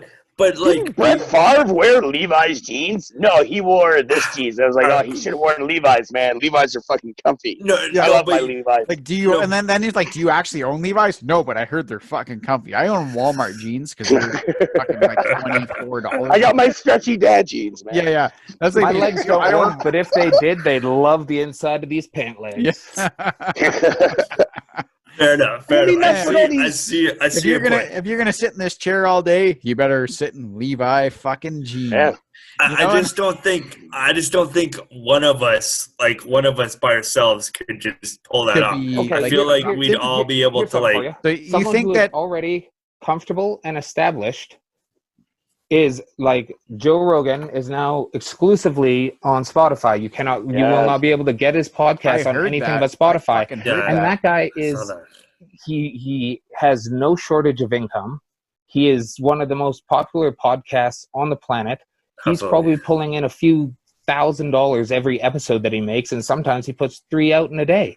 Yeah. I think it's more like 100,000 per episode. But you know what I mean? Like he's making huge money. He has a warehouse that he records in that has like an archery thing and float tanks and he's got a flamethrower. You could have bought those. They were $500. You could have bought one from Elon Musk's website because he sells something random once a month. The guy makes like 3 or 4 episodes a week, and per episode he makes more than all 4 of us make in a year combined. And so, like, what made him go to Spotify?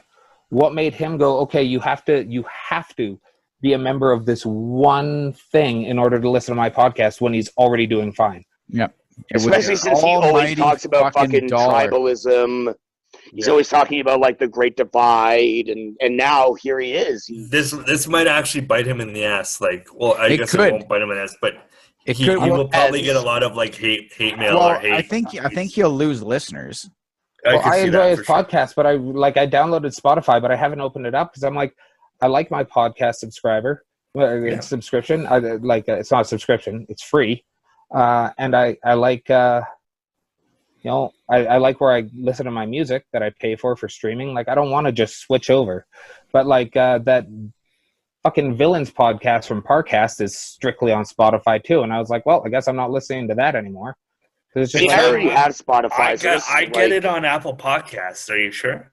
Yeah. Villains is no longer on. It's no longer on anything but Spotify. Okay, then that maybe it hasn't updated recently. Or maybe it's not even Spotify. It's something else. I don't know. But, like, it's just... this subscription-based service society that we're developing is kind of obscene. It is definitely turning into that. You know what? Sure. A lot of people on Reddit are pissed off about Joe Rogan going to Spotify, and probably I could see that for sure. Yeah, like a lot of people on Reddit, like the podcasting subreddit on Reddit, are like, "Oh fuck! Like, looks like I won't be listening to that show anymore." And can you not get Spotify on Apple products? Well, no, you can. Like, that's the thing. It's just a website.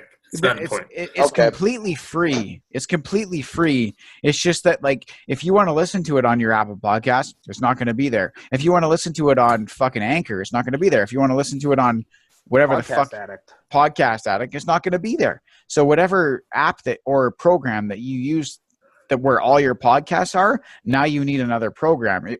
Like, we're on Spotify. You can find our podcast on Spotify. It really makes no difference for that. But if you don't have Spotify, there's other options to listen to the Wheels Blues podcast. There's like fucking 8 other options because we put it out on fucking everything. But Joe Rogan's going to be on one. You have one option. So, like, if you don't have Spotify. So if we were afforded this opportunity, would we all agree to do that as well? No, we wouldn't sell out. Monetized. You wouldn't sell out? No, we wouldn't sell out. He was offered $100 million. He wouldn't sell out for $100 million. It was $100 million. I don't know. I was making $100,000 an episode. I wouldn't care. It's the Wheels Blues podcast, man. We can't. It's $100 million. What kind of ad shit are we getting? I'd like to know, like, if you're listening to Rogan, in the middle of it is like, hey, we're the guys from the Wheels Blues show. That's just it. Like, you know what I mean? Like, what's our fucking ad deal? That's my question. He does his like 10 minutes of ads at the beginning and then like a 5-minute recap of his ads at the end. If I'm listening to a 3-hour podcast with the fingertips of the gods guy, Graham Hancock, and he's talking about ancient civilizations and like monolithic structures from 40,000 years ago that were obviously built by human hands, and then I have to hear an ad for goddamn tampons or something in the middle of that. Like the episodes of Graham Hancock go like 4.5 hours sometimes. Yeah, I don't want an ad cutting in the middle of that because those episodes are mind altering. They are, but I guess I don't know, for someone like me, like, because I listen to a lot of podcasts that they have ads in the middle of it. But I mean, for me, like, I listen to them so much that I know, like, I can usually tell when an ad is coming, and then I know how many, like, 2 clicks, and I'm out of the ad. The ad's 90 seconds long. You hit skip forward 3 times, and you're good. I also think that the allure there is that also his podcast will be available, like the video version So it's a nice alternative because you hear him plenty of times, like he'll throw to Jamie to put up like a clip of something, and Jamie will be like, "Oh, this is going to get us thrown off YouTube too." He's yes, I know, but he's always asking Jamie, like, "Is this going to get us thrown off of YouTube?" Yeah. If he plays like if they're getting baked and they want to watch a movie trailer, but we have to talk over it because now he has that freedom to be like, play that fucking clip from that fucking movie that I'm talking about, and he's not going to have to worry about getting thrown off of fucking YouTube. I think that's also an allure for him. Yeah. I myself, I already have Spotify, so it doesn't bother me in the least. Yeah, but do we know what they're going to throw him off for now? Like, do you know what kind of... If anything, we'll see. They're not going to throw him off for anything. Spotify strikes podcast deal with Joe Rogan worth more than $100 million. Yeah, so, like, they're not, like... as long as he's free to express what he wants in his show, I suppose there's nothing wrong with that. You know, like, as long as they're not trying to stifle what the fuck... Like, if you're not trying to stop what made him good in the first place... okay, then it's probably fine. It's just that you have to go to this one place to get it. And it's not like I think I said this on the last episode, he's kind of like the god of podcasting right now. Like the guy just signed $100 million fucking deal. Like yeah. The guy's the god of podcasting right now. If you're looking for podcast advice, that's probably the guy you go to. If you're looking for if you're like, hey, we started a podcast, we'd like to know how to, how can we, get our audience bigger and all this shit. He doesn't answer. He doesn't care. This also reminds me of like when Netflix was coming up, and then Netflix started getting like all those like original comedy specials, and they were stealing that shit away from like Comedy Central and HBO.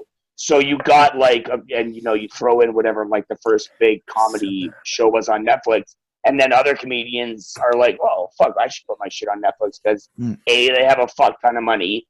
B, they're willing to fucking give it to me. And C, a ton of people more are going to hear me than if I was on... Yeah, I'm on my podcast. What's up? What? Hey, Justin. Dad, I'm on my podcast. That's rude. Doesn't even have the courtesy to mute the show. Doesn't even have the courtesy to mute. I have 3 texts here. Eric, call me. Eric, Dad is dead. Eric, it's over. I didn't answer one of those. Yeah, Justin, you could have at least muted yourself. You're an ass, man. I was in a good tangent there. Holy shit.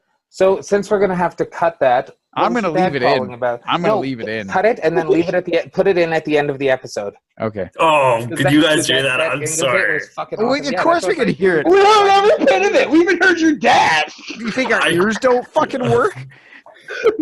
I unplugged the headphones though. Like I took them off. I didn't unplug them. Yeah, and we could hear it better because of that. Yeah, it's like as soon as you unplug the headphones, everything got fucking clearer. No, I didn't. No, I'm saying I took the headphones off. I didn't unplug them. They're still unplugged into the laptop. Yeah, you took the headphones out, and then we can hear you talking to your dad on the phone. So tell us what Daddy wanted. Yeah, what's going on with John, man? He is not doing he coming good. over? Is he good? Coming over? He's not. He doesn't sound good, and he wants to make roast chicken. Well, that sounds awesome. Can I come over right now? Yeah. It's 10:30 at night, man. John wants to roast chicken. You don't work and you're done school. Let him come over, and you can get Rummington with your old man. I want to eat the chicken. I'm fine with that, but we're in the middle of this. Yeah, I'm gonna delete. I'm out of the pod. I'm coming over. Over. I want to eat roast chicken. And realistically, it has been like there he is. He's gone, folks. Tyson is in a full-on sprint. Fair enough. Is that Donovan Bailey or is that Tyson running down the alley? That would be super funny if my door started banging like right now. That'd be hilarious. That would be hilarious. Holy shit, boys! It turns out I'm too drunk to drive, so I'm not going to. I've heard you say you were just drunk enough to drive once. We'll never talk about that again. Condone. A clue. But yeah, podcast deals aside, we'll never sell out unless someone gives me the right offer. Yeah, we'll never sell out unless there's enough money involved. $100 million for you people to stop using whatever podcatcher you want. Yeah, you'll be listening to. We don't need you anymore, but you'll be listening to Flipping Burgers with Eric. That's just the fucking pod you'll be listening to.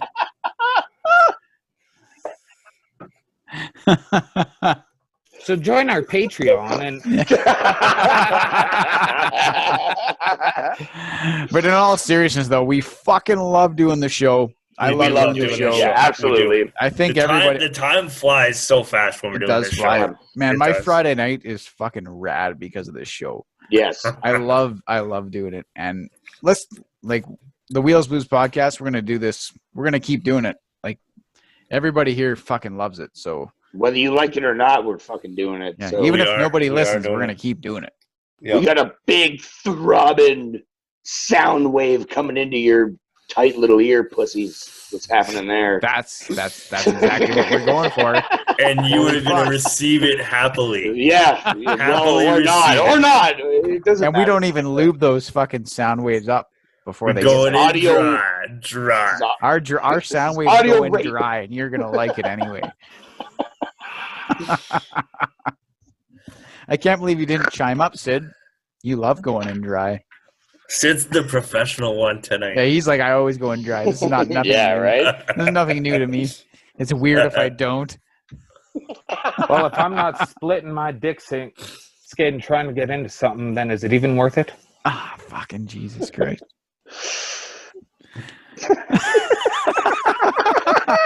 On that note, folks. Statement based on true story. We hit it. We hit that bar. We hit it. There we did. Thanks, everybody. Thanks, everybody. Thanks, everybody. This has been episode 14 of the Wheels Blues podcast. Thanks for listening, everybody. Yeah, we love you, motherfuckers, and you non-motherfuckers. That's right. Yeah. Hey, Wheels, where can we find you? You can follow me on Twitter, Instagram, and Facebook. On Twitter, I am at Mighty Wheels. On Instagram and Facebook, I am Justin Reither. You can also follow our Facebook page, Wheels Blues Podcast, and please rate and give us 5 stars. Fuck yeah. That's right. I am at Tin Can Blues. You can find me on Twitter at Tin Can Blues. You can find our website is wheelsbluespodcast.wixsite.com/my site. That'll have all our information, our blog posts, our podcast, and anything that we're up to will be on the website. And you can subscribe, listen, rate us 5 stars. We'd really appreciate a good review. Thanks very much for listening, guys. And I am at Eric_83. And yeah, praise to the choir, man. Just hit that fucking, like, subscribe, review. Tell us we made you review us. It doesn't matter. It just helps the fucking algorithm, man. Yeah, we don't give a fuck. Because we fell out of the top 55, and I'm kind of pissed off with you motherfuckers. I don't understand how we're even out. How is that? I don't know how that works either. All I know is that's not our fault. Swede, SKWEED on Twitter. I mostly just retweet video game shit or interact with other video game people. You can follow the Insta at Wheels Blues Pod, and yeah, there we go. Great talking into this box thing with you. Goddamn alleged right, people. Goddamn right. I only have one thing to say right now. All hail Mighty Wheels. And he will sell out for $100 million. There we go. You're all fucking hail whore. Mighty Wheels. Thanks for listening, everybody. We love you. Justin's a whore.